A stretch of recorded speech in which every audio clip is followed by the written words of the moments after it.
நிறைந்தவரே, கிருபைகள் அனுதினம் தருபவரே, துதி கன மகிமைக்கு பாத்திரரே, தூயாதி தூயவரே, இன்றும் துதித்திடுவேனும் ஆயே. உமக்கு நன்றி, ஹல்லேலூயா, உமக்கு நன்றி, thank you Lord. அளவில்லா கிருபை கட்டார், ஹல்லேலூயா, நன்றி நன்றி, உமக்கு நன்றி நன்றி, அளவில்லா நன்மை கட்டார், உமக்கு நன்றி நன்றி, உமக்கு நன்றி நன்றி, அளவில்லா கிருபை கட்டார், ஹல்லேலூயா, நன்றி நன்றி, உமக்கு நன்றி நன்றி, அளவில்லா நன்மை கட்டார். ஹல்லேலூயா, ஹல்லேலூயா, ஆமென், ஹல்லேலூயா. கிருபையும் இரக்கமும் நிறைந்தவருக்கு எல்லா துதியும் எல்லா கனமும் எல்லா மகிமையும் உரித்தாகுக. ஹல்லேலூயா. ஹலோ, முதல் சரணத்துல ஒரு வடி விட்டு போய்விட்டது, அதை எழுதிக்குங்க. துதி கனம் மகிமைக்கு பாத்திரரே, மூன்றாவது வரியா வரும் அது. கிருபையும் இரக்கம் நிறைந்தவரே, கிருபைகள் அனிதினம் தருபவரே, துதிகனம் மகிமைக்கு பாத்திரரே. மன்னிக்கும், அதை விட்டு போய்விட்டது, தயவுசெய்து அதை எழுதி கொள்ளும்படியாக கேட்டுக்கொள்கிறேன். அடுத்தபடியாக 15வது பாடலை நாம் பாடுவோம். உம்மை ஆராதிக்க கூடி வந்தோம் நல்லவரே. ஹல்லேலூயா. நாம் அவரை ஆராதிக்க கூடி வந்திருக்கிறோம் ஆவியோடும் நல் உண்மையோடும். ஹல்லேலூயா. அப்படியாக தான் ஆண்டவராக தேவாதி தேவன் அப்படிப்பட்டதான ஆராதனை தான் வாஞ்சிக்கிறார். ஆவியோடும் உண்மையோடும் அவரை ஆராதிக்கும்படியாக நம்மை கூடி வர செய்த இந்த பரிசுத்தர் தாமே நமக்கு உதவி செய்வாராக. ஆராதனை உமக்குத்தானே, அவருக்கே நாம் ஆராதனை செலுத்தி நாம் ஆண்டவரை மகிமைப்படுத்தி கரங்களை தட்டி நாம் பாடுவோம். எல்லாரும் நம் கரங்களை தட்டி நம்ம புக்கில் நம்ம டேபிளில் வச்சுட்டு கரங்களை தட்டி சந்தோஷமாக உற்சாகமாக செய்த நன்மைகள் ஏராளம் ஏராளம் என்று சொல்லி ஆண்டவரை நாமத்தை உயர்த்தி நாம் பாடி போற்றுவோம். ஹல்லேலூயா. அவர் செய்த நன்மைகள் சத்தமா ஏராளம். ஹல்லேலூயா. பாடுவோம்.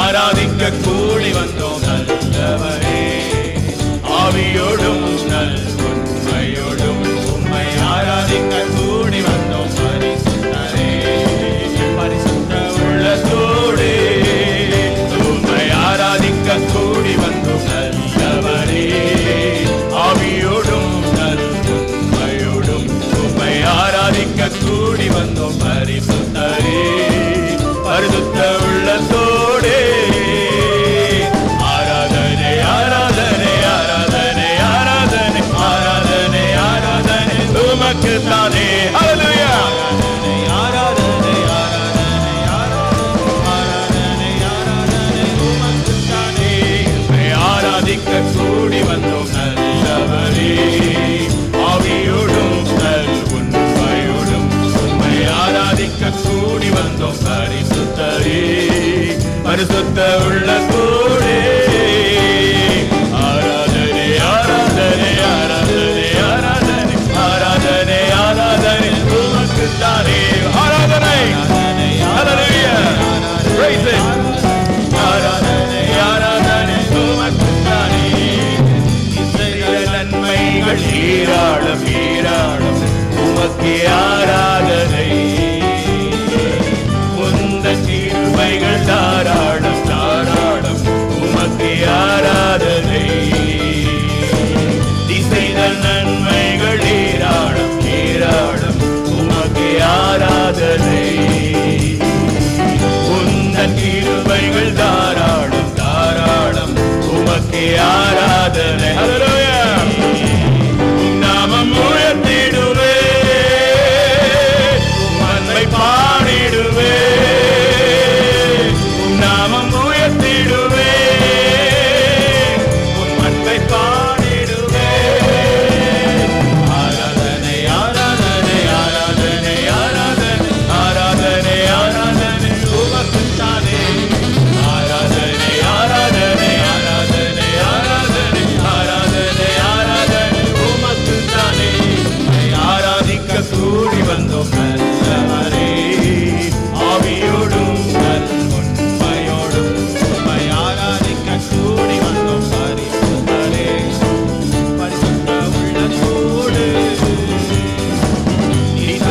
ரட்சிப்பு பெரிதல்லோ பெரிதல்லோ உமக்கே ஆராதனை.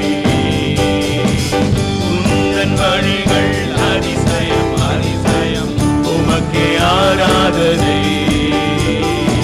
நீ தந்த ரட்சிப்பு பெரிதல்லோ பெரிதல்லோ உமக்கே ஆராதனை. உந்தன் வழிகள் அதிசயம் அதிசயம் உமக்கே ஆராதனை. உம் நாமம் உயர்ந்தவரே, மாட்சிமையுடையவரே, மகிமை நிறைந்தவரே, மாட்சிமையுடையவரே. ஆராதனை ஆராதனை ஆராதனை ஆராதனை ஆராதனை ஆராதனை உமக்குத்தானே. ஆராதனை ஆராதனை ஆராதனை ஆராதனை ஆராதனை ஆராதனை உமக்குத்தானே. உம்மை ஆராதிக்க கூடி வந்தோம் நல்லவரே, ஆவியோடும் நன்மையோடும். ஹல்லேலூயா. ஆராதிக்க கூடி வந்தோம் பரிசுத்தரே, பரிசுத்த உள்ளத்தோடே. இந்தரும் இன்பம் எல்லாம் நிரந்தரம் நிரந்தரம் உமக்கே ஆராதனை. உந்தன் வார்த்தைகள் வல்லமை வல்லமை உமக்கே ஆராதனை. ஹல்லேலூயா. ஆமென். இத்தரும் ரட்பமெல்லாம் நிரந்தரம் நிரந்தரம் உமக்கே ஆராதனை. உந்தன் வார்த்தைகள் வல்லமை வல்லமை உமக்கே ஆராதனை. உண்மையுள்ளவரே, துதிக்கு பாத்திரரே, உண்மையுள்ளவரே. யாரும் எழுப்பி நின்று பாடுவோம். ஹல்லேலூயா. எழுப்பி நின்று கர்த்தரை ஆராதிப்போம். ஆராதனை ஆராதனை ஆராதனை ஆராதனை. கைகளை தட்டி உற்சாகமாய் பாடலாம். ஆராதனை ஆராதனை ஆராதனை ஆராதனை ஆராதனை ஆராதனை உமக்குத்தானே.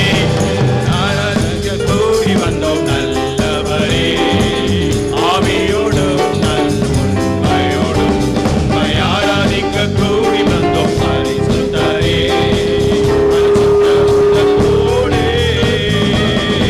ஆராதனை ஆராதனை ஆராதனை ஆராதனை ஆராதனை ஆராதனை உமக்குத்தானே. ஆராதனை ஆராதனை. ஹல்லேலூயா. Praise Him. நீ செய்த நன்மைகள் ஏராளம் ஏராளம் உமக்கே ஆராதனை. ஹல்லேலூயா. உந்தன் கிருபைகள் தாராளம் தாராளம் உமக்கே ஆராதனை. ஹல்லேலூயா. நீ செய்த நன்மைகள் ஏராளம் ஏராளம் உமக்கே ஆராதனை. உந்தன் கிருபைகள் தாராளம் தாராளம் உமக்கே ஆராதனை. உம் நாமம் உயர்த்திடுவே, உன் அன்பை பாடி. கையில உயர்த்தி விடுதலையோடு கூட பாடுவோம். ஹல்லேலூயா. அன்பை பாடி விடுதலையோடு கூட பாடி கர்த்தரை ஆராதிப்போம். நாமம் உயர்த்திடுவே, உன் அன்பை பாடிடுவே. மறுபடியும் உம் நாமம் உயர்த்திடுவே, உம் அன்பை பாடிடுவே. மகிமை நிறைந்தவரே, மகிமை நிறைந்தவரே, மாட்சிமையுடையவரே, மகிமை நிறைந்தவரே, மாட்சிமையுடையவரே, உண்மையுள்ளவரே, உண்மையுள்ளவரே, துதிக்கு பாத்திரரே, உண்மையுள்ளவரே, துதிக்கு பாத்திரரே. ஆராதனை ஆராதனை ஆராதனை ஆராதனை. ஹல்லேலூயா. ஆராதனை உமக்குத்தானே. ஆராதனை ஆராதனை ஆராதனை ஆராதனை ஆராதனை உமக்குத்தானே. உம்மை ஆராதிக்க கூடி வந்தோம் நல்லவரே, ஆவியோடும் உண்மையோடும் உம்மை ஆராதிக்க கூடி வந்தோம் பரிசுத்தரே.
ஆனபடினாலே இந்த காலை வேளையிலே உமக்கே துதியும் உமக்கே கனமும் உமக்கே மகிமை நாங்கள் செலுத்தி உம்மை நாங்கள் உம்முடைய நாமத்தை நாங்கள் உயர்த்துகிறோம். மகிமை நிறைந்தவரே, உண்மையுள்ளவரே, நாங்கள் வாழ்த்துகிறோம் ஆண்டவரே. ஹல்லேலூயா. முதலாவது பாடல், உம்மை நோக்கி பார்த்த கண்கள் வெட்கப்பட்டு போவதில்லையே. ஹல்லேலூயா, ஹல்லேலூயா, கம் ஆன், ஹல்லேலூயா. உம்மை நோக்கி பார்த்த கண்கள் வெட்கப்பட்டு போவதில்லையே, உம்மை நோக்கி பார்க்கும் முகங்கள் பிரகாசம் அடைந்தனரே. அந்த பாடலை பாடுவோம்.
நோக்கி பார்த்த கண்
எப்போதும் நீ உண்மையாய் இதை பாடுவோம். ஹல்லேலூயா. விசுவாசத்தோடு கூட பாடுவோம். தெரிந்து கொண்ட விதமாய் நாம் பாடுவோம். அவரே நாம் தெரிந்து கொண்டிருக்கிறோம். ஹல்லேலூயா. எப்போதும் நீருத்தேயுள்ளே உம்மையே என் முன்னே. எப்போதும் நீருத்தேயுள்ளே உம்மையே என் முன்னே. ஹல்லேலூயா. எப்போதும் நீருத்தேயுள்ளே உம்மை நோக்கி பார்த்த கண்கள்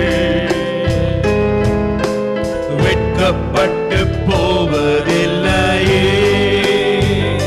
உம்மை நோக்கி பார்க்கும் முகங்கள் பிரகாசம் அடைந்தனரே.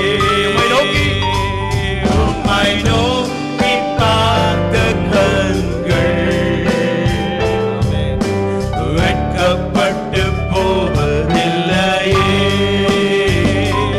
உம்மை நோக்கி பார்க்கும் முகங்கள் பிரகாசம் அடைந்தனரே. உம்மையே என் முன்னே எப்போதும் நிறுத்தியுள்ளே.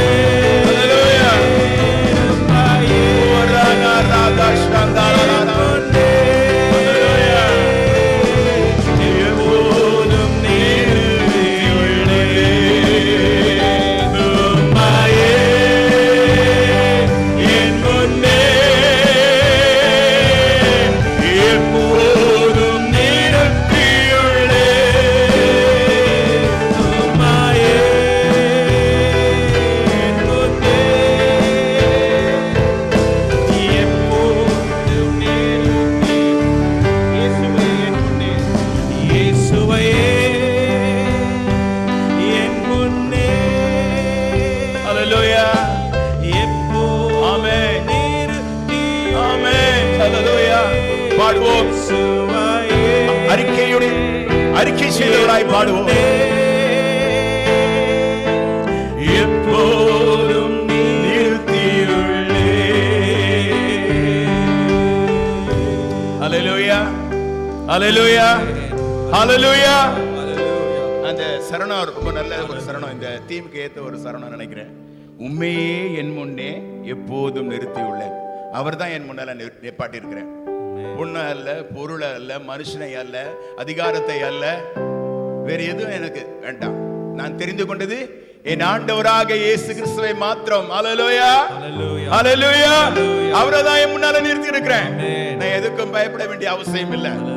ஆகவே கர்த்தருடைய சமூகத்தில் மறுபடியும் ஒரு முறை அந்த உம்மை நோக்கி பார்த்த கண்கள் உண்மையே என் முன்னே என்ற பாடி இந்த பாடலை நாம முடிப்போம். அந்த அர்ப்பணிப்போடு கூட உண்மையாகவே நாம் இயேசுவை தெரிந்து கொண்டது உண்மை என்றார் உள்ளத்தின் ஆழ்ந்து பாடி அவருடைய நாமத்தை நாம் உயர்த்துவோம். உம்மையே என் முன்னே எப்போதும் நிறுத்தியுள்ளே. உம்மையே என் முன்னே எப்போதும் நிறுத்தியுள்ளே. உம்மை நோக்கி பார்த்த கண்கள் நோக்கி பார்த்த கண்கள் வெட்கப்பட்டு போவதில்லையே. உண்மையாய் உடைய வாழ்க்கையில் இருக்கு நோக்கி பார்த்த. ஹல்லேலூயா. ஹல்லேலூயா. Thank you Lord. பிரகாசம் அடைந்தனரே.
வாழ்க்கையில காணப்படும்படியாய் உம்மையே நிறுத்துகிறோம் ஆண்டவரே. ஹalleluya. கர்த்தரை நாம் ஆராதிப்போம், கர்த்தரை நாம் ஸ்தோத்திரிப்போம். கர்த்தர் நல்லவர். கர்த்தரை நாம் முழு இதயத்தோடு கூட, முழு ஆத்மாவோடு கூட, முழு பலத்தோடு கூட இந்த கால வேளையிலே நம்மை கூட்டி சேர்த்தபடினாலே இந்த 2023 கர்த்தர் நம்ம மறுபடியும் நம்மை கூட்டி சேர்த்த தயவுக்காய் கர்த்தரை நாம் ஆராதிப்போம். ஹalleluya. நன்றி செலுத்துவோம். இதயத்தின் ஆழ்த்திருந்த உங்கள் வாயை விரிவாய் திற என்று சொல்லி வசனத்திலே வாசிக்கிறவனமாக வாயை திறந்து கர்த்தரை நாம் ஆராதிப்போம். ஹalleluya. ஸ்தோத்திரம் ஆண்டவரே, ஸ்தோத்திரம் ஆண்டவரே. கர்த்தாவே உமக்கு நன்றி ஐயா. ஹalleluya. நன்றி நன்றி ஆண்டவரே, நன்றி ஆண்டவரே, நன்றி ஆண்டவரே. ஹalleluya. Thank you Jesus. Hallelujah.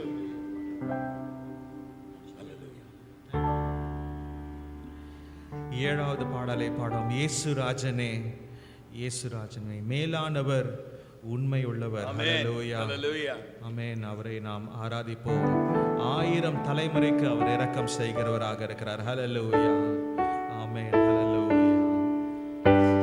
அவருடைய கிருபை என்றும் உள்ளது, தலைமுறை தலைமுறையும் உள்ளது. ஹalleluya. அவரே நாம் ஆராதிப்போம். ஹalleluya.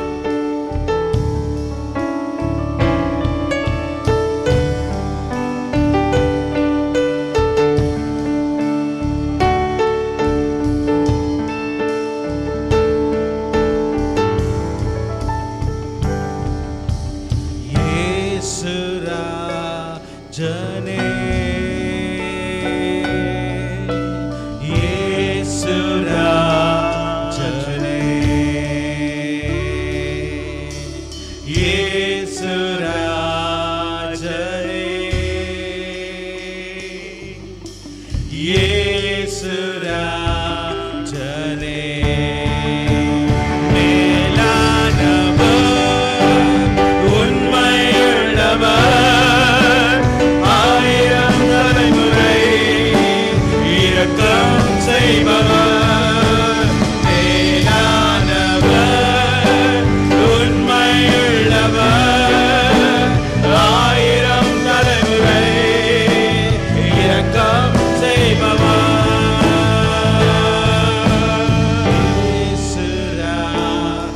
ராஜனே,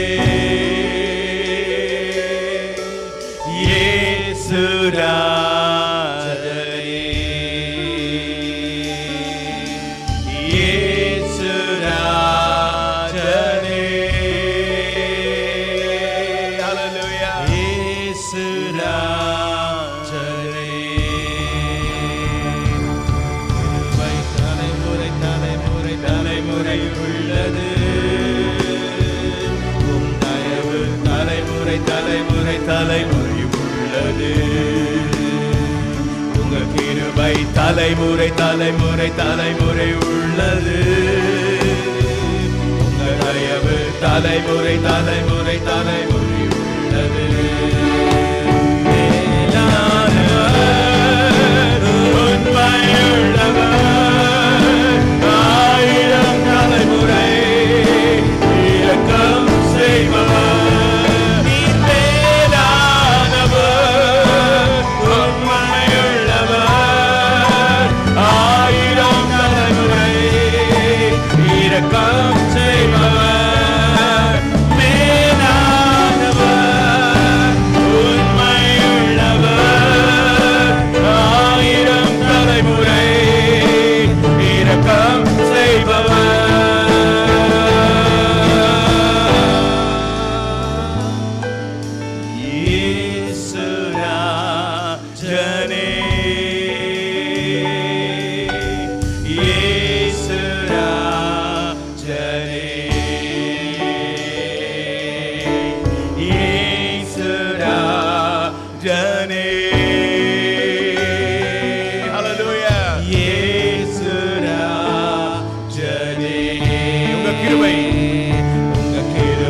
தலைமுறை தலைமுறை தலைமுறை உள்ளது.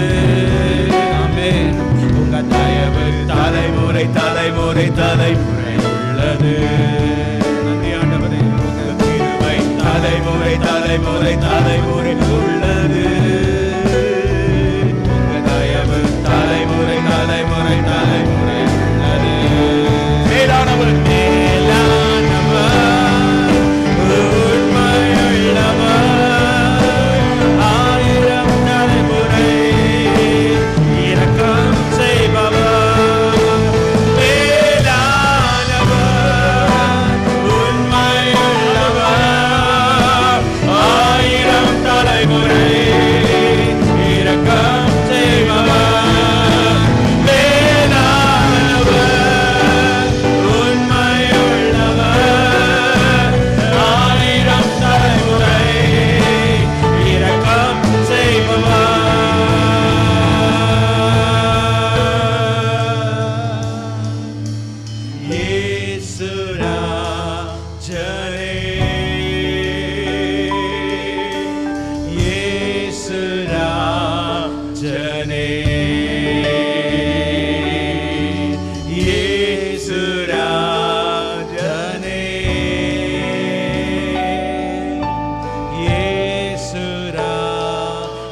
ராஜனே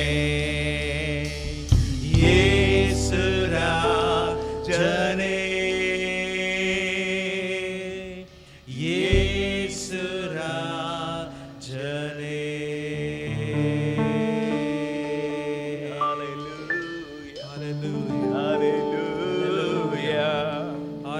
நீரே உண்மையுள்ளவர், நீரே மேலானவர். ஹல்லேலூயா. தக்கவர் ஆண்டவரே. ஹல்லேலூயா. உமக்கே மகிமை செலுத்துகிறோம், உமக்கே துதி செலுத்துகிறோம், உமக்கே நன்றி செலுத்துகிறோம் ஆண்டவரே. இதற்கு நாங்கள் கடமைப்பட்டிருக்கிறோம் ஆண்டவரே. எவ்வளவு நன்மை, எவ்வளவு கிருபை, தாராளமாய் ஏராளமாய் நீ தந்திருக்கிறீர். ஹல்லேலூயா. நன்றி, நன்றி, நன்றி ஆண்டவரே. உமக்கே மகிமை உண்டாகட்டும். ஹல்லேலூயா. Thank you Jesus. ஆமாண்டவரே, உண்மையாகவே இந்த கால வேளையில உம்முடைய கிருபை, உம்முடைய இரக்கம், உம்முடைய தயவு அது தலைமுறையாக ஆண்டவரே எங்க தலைமுறைக்கும் அது உள்ளது என்று நாங்கள் நினைத்து பார்க்கும் பொழுது ஆண்டவரே உமக்கு நாங்கள் நன்றி செலுத்துகிறோம். ஆண்டவரே உண்மையுள்ளவராக ஆண்டவரே பல்லாயிரம் வருஷங்கள் கடந்தாலும் ஆண்டவரே எங்களையும் ஆண்டவரே இந்த உலகத்தினுடைய அஸ்திபாரம் போடப்படுவதற்கு முன்பதாக ஆண்டவரே நீர் எங்களை அறிந்து தெரிந்து கொண்டபடினாலே ஆண்டவரே உமக்கு நாங்கள் நன்றி செலுத்துகிறோம். ஆண்டவரே இத்தனை தலைமுறைகள் நீர் எங்களுக்காக காத்து ஆண்டவரே ஏற்ற நேரத்தில் நாங்கள் உம்மை அறிந்து கொள்ளும்படியாக ஆண்டவரே எங்களுக்கு இரக்கம் பாராட்டினீரே, உமக்கு ஸ்தோத்திரம் ஆண்டவரே. ஆண்டவரே இந்த காலை வேளையிலும் ஆண்டவரே உம்முடைய சமூகத்தில் எங்க ஒப்பு கொடுக்கிறோம். இயேசு ராஜனே எங்களை உம்முடைய முன்பாக வைக்கிறோம் ஆண்டவரே. ஆண்டவரே கிருபையும் இரக்கமும் நிறைந்தவராய், கிருபைகள் அனுதினம் தருபவராய் ஆண்டவரே இந்த காலை வேளையில நீர் இருப்பதற்காக, எங்கள் மத்தியிலே உலாவுகிறதற்காக உமக்கு நாங்கள் நன்றி செலுத்துகிறோம். உம்மையே மகிமைப்படுத்துகிறோம், உமக்கே துதி செலுத்துகிறோம், கனம் செலுத்துகிறோம், எல்லா புகழ்ச்சியும் மாட்சியும் உமக்கே செலுத்துகிறோம் ஆண்டவரே. இந்த காலை வெள்ளம் ஆண்டவரே இந்த இடத்திலும் ஆண்டவரே இயேசுவை ராஜா என்று அறியாமல் யாராவது இருப்பார்கள் என்றால் ஆண்டவரே இந்த காலை வெள்ளம் அவர்களுமே அறிந்து கொள்ளட்டும். ஆண்டவரே இயேசுவே எங்களுடைய தேவன், இயேசுவே என்னுடைய இரட்சகர் என்று ஆண்டவரை அறிந்து கொள்ளும்படியாக தேவன் நீர் ஆண்டவரே அசைவாடும்படியாக ஜெபிக்கிறோம். எங்கள் ஒவ்வொருவரையும் ஆண்டவரே பரிசுத்த ஆவியானவருடைய ஆண்டவரே சத்தியத்திற்கு ஆண்டவரே தேவனுடைய சித்தத்திற்கு ஆண்டவரே எங்களுடைய இருதயத்தையும் எங்களுடைய செவியும் நாங்கள் திறந்து வைத்தவர்களாக காணப்படும்படியாக தேவன் எங்கள் ஒவ்வொருவரையும் ஆசீர்வதிக்கும்படியாக ஜெபிக்கிறோம். தொடர்ந்து நீர் எங்களை நடத்தும்படியாக நாங்கள் ஜெபித்து அர்ப்பணிக்கிறோம் ஆண்டவரே. நம்முடைய மகிமையின் பிரசனம் ஆண்டவரே எங்களை மூடும்படியாக, ஆண்டவரே எங்களை சூழ்ந்து கொள்ளும்படியாக, எங்களுக்கு உதவி செய்யும்படியாக உம்முடைய கிருபைக்காக நாங்கள் ஜெபிக்கிறோம். எல்லா கணத்தையும் உமக்கே செலுத்துகிறோம். இயேசுவின் மூலம் ஜெபிக்கிறோம் ஜீவனுள்ள நல்ல பிதாவே. ஆமென், ஆமென். எல்லாரும் ஆமென் சொல்லுவோம். ஹல்லேலூயா, ஆமென், ஹல்லேலூயா, ஹல்லேலூயா, ஹல்லேலூயா, ஹல்லேலூயா, ஹல்லேலூயா, ஹல்லேலூயா, ஹல்லேலூயா, ஹல்லேலூயா. Amen and amen. Amen. Please be seated. தயவு செய்து உட்காருங்கள்.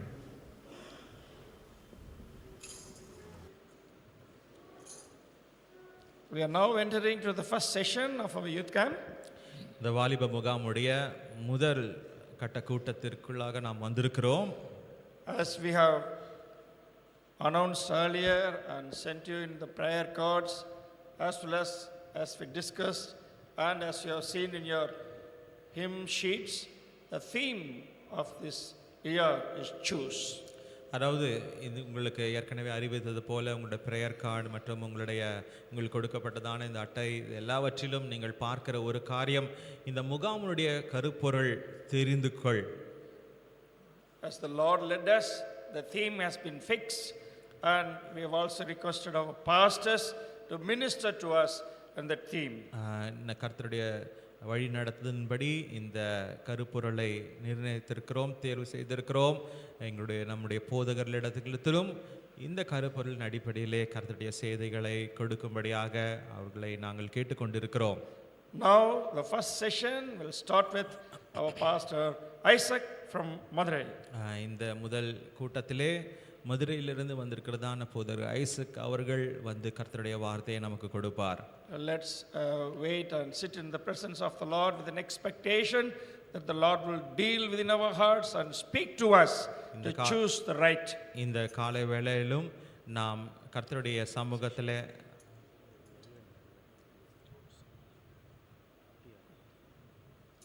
கர்த்தருடைய வார்த்தையை நாம் அதாவது கேட்போம் பயபக்தியோடு கூட ஜெப சிந்தையோடு கூட உட்கார்ந்து அமர்ந்து கர்த்தருடைய வார்த்தையை நாம் கேட்போமாக. After the session, we'll have a break, a tea break, and we'll have a group discussion. So kindly jot down your notes in your notebook. அதாவது இந்த கூட்டம் முடிந்த பிறகு குழு சம்பாஷணையானது இருக்கிறது. அதனால் நீங்கள் கேட்ட செய்திகளை நீங்கள் கேட்கும் பொழுது அதை உங்களுக்கு ஒரு நோட் பேட் கொடுக்கப்பட்டிருக்கிறது, அதில் எல்லாம் குறித்து வைத்துக் கொள்ளுங்கள். And questions will be given for your discussion in your respective groups. அதாவது இந்த குழு சம்பாஷணையில் எந்த கேள்விகளோடு நீங்கள் கலந்து சம்பாஷிக்க வேண்டும் என்பது உங்களுடைய உங்களை குழுக்களாக பிரிப்போம். அப்பொழுது உங்களுக்கு அந்த அந்த கேள்விகள் உங்களுக்கு கொடுக்கப்படும். Group leaders, please take down notes too.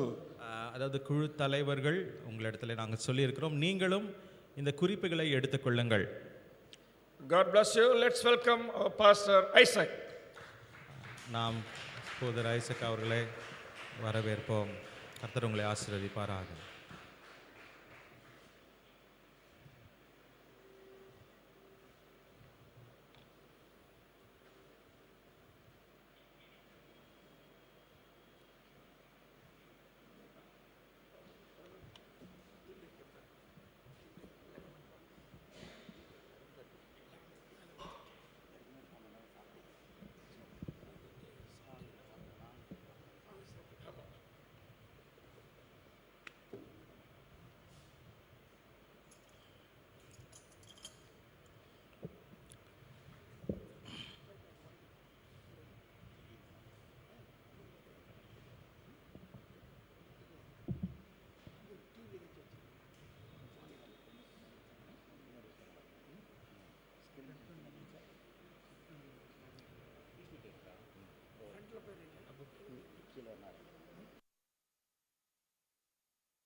It's good to be in the presence of God.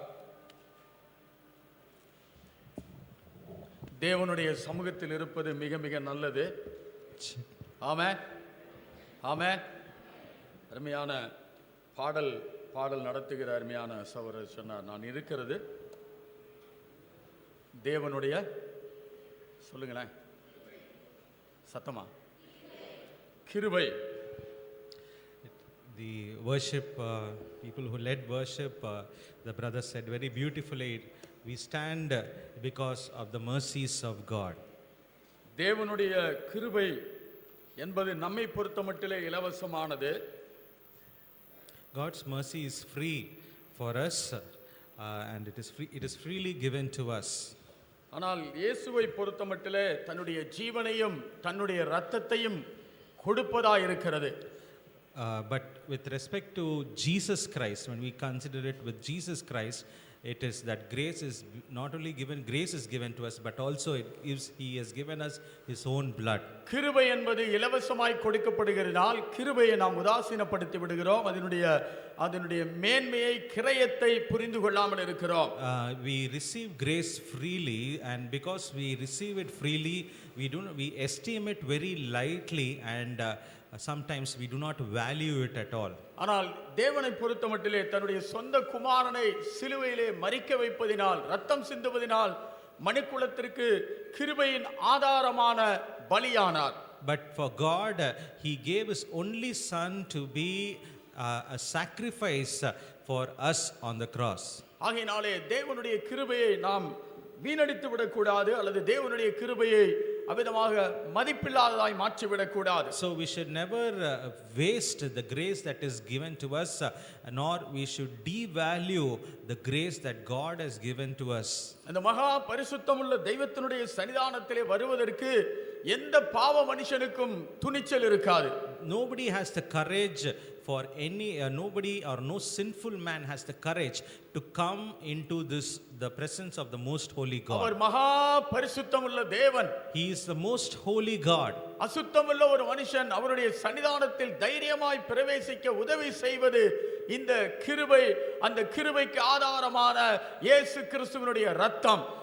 No defiled man can come into the presence of God, but if a man with defilement who can come, he can only come after being washed by the blood of Jesus அந்த Christ. கிருபைக்கு எப்பொழுதும் நாம் நன்றியுள்ளவர்களாய் இருப்போம். We should always be thankful for the grace that God has given to us. கிருபையாய் தேவன் கொடுத்த இந்த நாட்களுக்காக நான் தேவனை ஸ்தோத்திரிக்கிறேன். I thank God for giving us graciously these days. இந்த கிருபையின் நாட்களிலே தேவன் தம்முடைய கிருபையுள்ள ஆவியின் மூலமாய் சத்தியங்களை கொடுக்க தேவன் எனக்கும் தேவன் உதவி செய்ததற்காய் தேவனை ஸ்தோத்திரிக்கிறேன். I also thank God for giving me grace to receive His word and being able to share it with you all. ஆண்டவர் சமூகத்திலே ஒரு வசனத்தை நான் வாசிக்கலாம். இந்த முகாமினுடைய கருப்பொருளாய் இருக்கிற அந்த வசனத்தோடு ஒரு வசனத்தை நான் சேர்த்திருக்கிறேன்.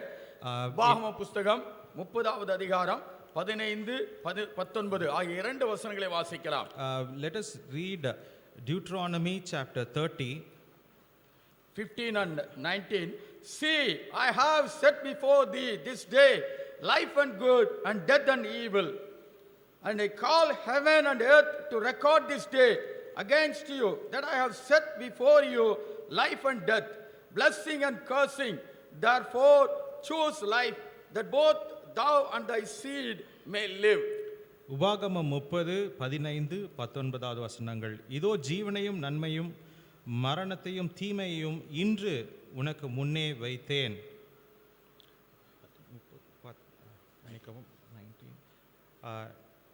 நான் ஜீவனையும் மரணத்தையும் ஆசீர்வாதத்தையும் சாபத்தையும் உனக்கு முன் வைத்தேன் என்று உங்கள் மேல் வானத்தையும் பூமியையும் இன்று சாட்சி வைக்கிறேன்.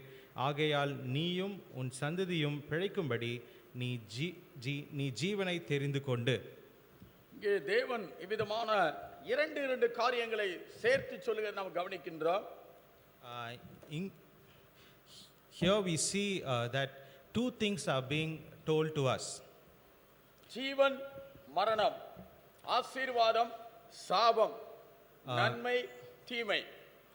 Good and evil, life and death, and curse and blessing. உனக்கு வேண்டும் என்பதை நீ தெரிந்து கொள் என்ற நிலையிலே தேவன் அவிதமாய் மோசேயின் மூலமாய் இஸ்ரவேல் மக்களுக்கு தேவன் அவிதமான ஒரு தருணத்தை கொடுக்கிறார். God is giving an opportunity to the children of Israel through Moses to choose one of these two. நீ பிழைத்திருக்கும்படியாக நன்மையை தெரிந்து கொள், ஜீவனை தெரிந்து கொள், அதே போல ஆசீர்வாதத்தை தெரிந்து கொள் என்றும் கடைசியாக வலியுறுத்துகிறார். He stresses that you need to choose life and you need to choose that which is good and to choose the blessing so that you may live.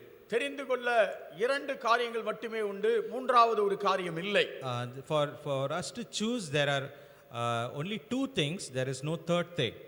ஆகினாலே அந்த இரண்டு காரியங்களை நாம் விளங்கிக் கொண்டோம் என்று சொன்னால் எதை நாம் தெரிந்து கொள்ள என்பதை அது நிச்சயமாக நமக்கு உதவி செய்யும். If we can understand these two things, then we can be in a position to easily choose that which is good. வேதாகமம் முழுவதுமாக தேவனுடைய வாக்கியங்கள் மனுக்குலத்திற்கு நல்ல தெரிந்தெடுப்பதற்கான தருணங்களை கொடுக்கிறது. The word of God always gives us, the scriptures gives us good opportunities for humanity to choose that which is good. ஒன்று இயேசுவை நீங்கள் தெரிந்து கொள்ளலாம், You can, one side you can choose Jesus, அல்லது பிசாசை தெரிந்து கொள்ளலாம், or else on the other side you can choose the devil.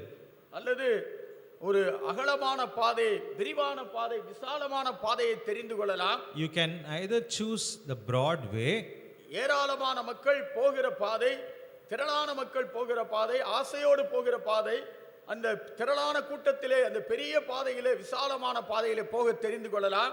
you can choose to walk in that broad way where many people, a multitude of people go, they go with great desire. ஆனால் அதே வேளையிலே குறுகலான பாதை, இடுக்கமான வாசல் வழியாய் பிரவேசிக்கிற சிலரை குறித்தும் வேதாகமமானது காண்பிக்கிறது. But also this word of God also shows us for some who choose to walk the narrow way.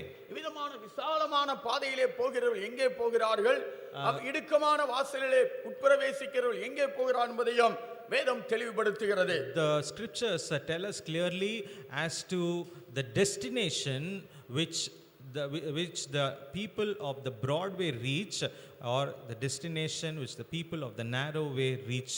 அதே வேளையிலே இருளை தெரிந்து கொள்ளுகிறவர்களும் வெளிச்சத்தை தெரிந்து கொள்ளும்படியாகவும் தேவன் நமக்கு இரண்டையும் முன்னே வைக்கிறார். God has also kept a choice so that we can make a choice between light and darkness. அதனால இவைகள் இரண்டையும் நாம் விளங்கிக் கொள்ள கொஞ்சம் வேதாகமத்தை நாம் புரட்டி பார்க்க வேண்டியிருக்கிறது. It is important for us to go through the scriptures so that we can understand these two things. அதாவது இரண்டு வல்லமைகள் அல்லது இரண்டு நபர்கள் இந்த பூமியையும் உலக மக்களையும் ஆட்சி செய்ய விரும்புகிறார்கள், தன்னை வழிபட விரும்புகிறார்கள். Two people desire to rule this world. Two people desire so that they might be worshipped. இரண்டு இல்லாமல் நாம் ஒன்றை தெரிந்து கொள்ள, இரண்டுக்கு மேற்பட்டதில் இரண்டோ இரண்டுக்கு மேற்பட்டது இல்லாமல் தெரிந்து கொள்ள முடியாது. We cannot choose anything that is above, that is two or above it. ஒன்று மாத்திரம் இருக்குமே ஆனால் தெரிந்து கொள்ள நமக்கு வாய்ப்பில்லை. அந்த ஒன்றையே நாம் தெரிந்து கொள்ள வேண்டும் என்ற கட்டாயத்துக்குள் உட்படுகிறோம். If there is only one thing, then we do not have a choice. We have to follow that which we have. ஆனால் தேவன் எப்பொழுதும் விதமான தெரிந்து கொள்வதற்கான அவிதமான ஒரு உரிமையை கொடுத்திருக்கிறபடினாலே மனிதன் தெரிந்து கொள்ளும்படியாக இரண்டாக கர்த்தர் முன் வைக்கிறார். So that man might choose, God is keeping two things before man. நாம் தேவனை பற்றியும் சாத்தான் என்றும் பிசாசு என்றும் சொல்லப்படுகிற அவிதமான விழுந்து போன தூதனை பற்றியும் அறிந்து கொள்ள வேண்டியது அவசியமாக இருக்கிறது. It is important for us to understand about God and the others on one side, and the other side Satan, who is a fallen angel.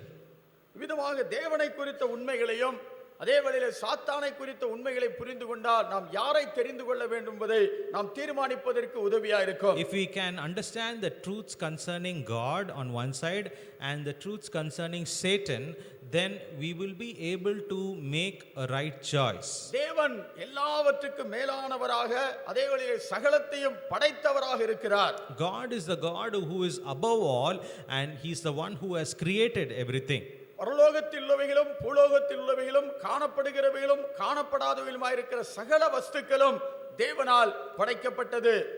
All that which are in heaven and on earth, those which are seen and those which are unseen, all of them have been created by the true and the living God.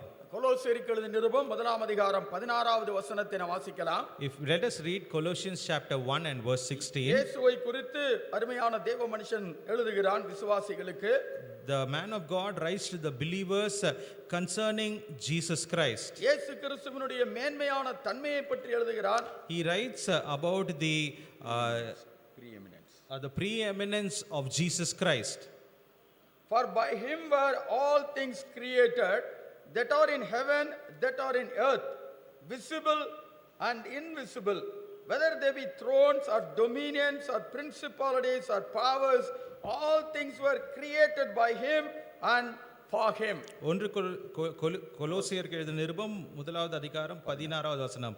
ஏனென்றால் அவருக்குள் சகலமும் சிருஷ்டிக்கப்பட்டது, பரலோகத்தில் உள்ளவைகளும் பூலோகத்தில் உள்ளவைகளுமாகிய காணப்படுகிறவைகளும் காணப்படாதவைகளுமான சகல வஸ்துக்களும் சிங்காசனங்களானாலும் கர்த்தத்துவங்களானாலும் துரைத்தனங்களானாலும் அதிகாரங்களானாலும் சகலமும் அவரை கொண்டும் அவருக்கென்றும் சிருஷ்டிக்கப்பட்டது. ஆனால் சாத்தானை குறித்து பார்க்கும் பொழுது அவன் ஒரு கேருபீனாக தேவனால் படைக்கப்பட்ட ஒரு தூதன். But when we see Satan, he is like a cherub who has been created by God.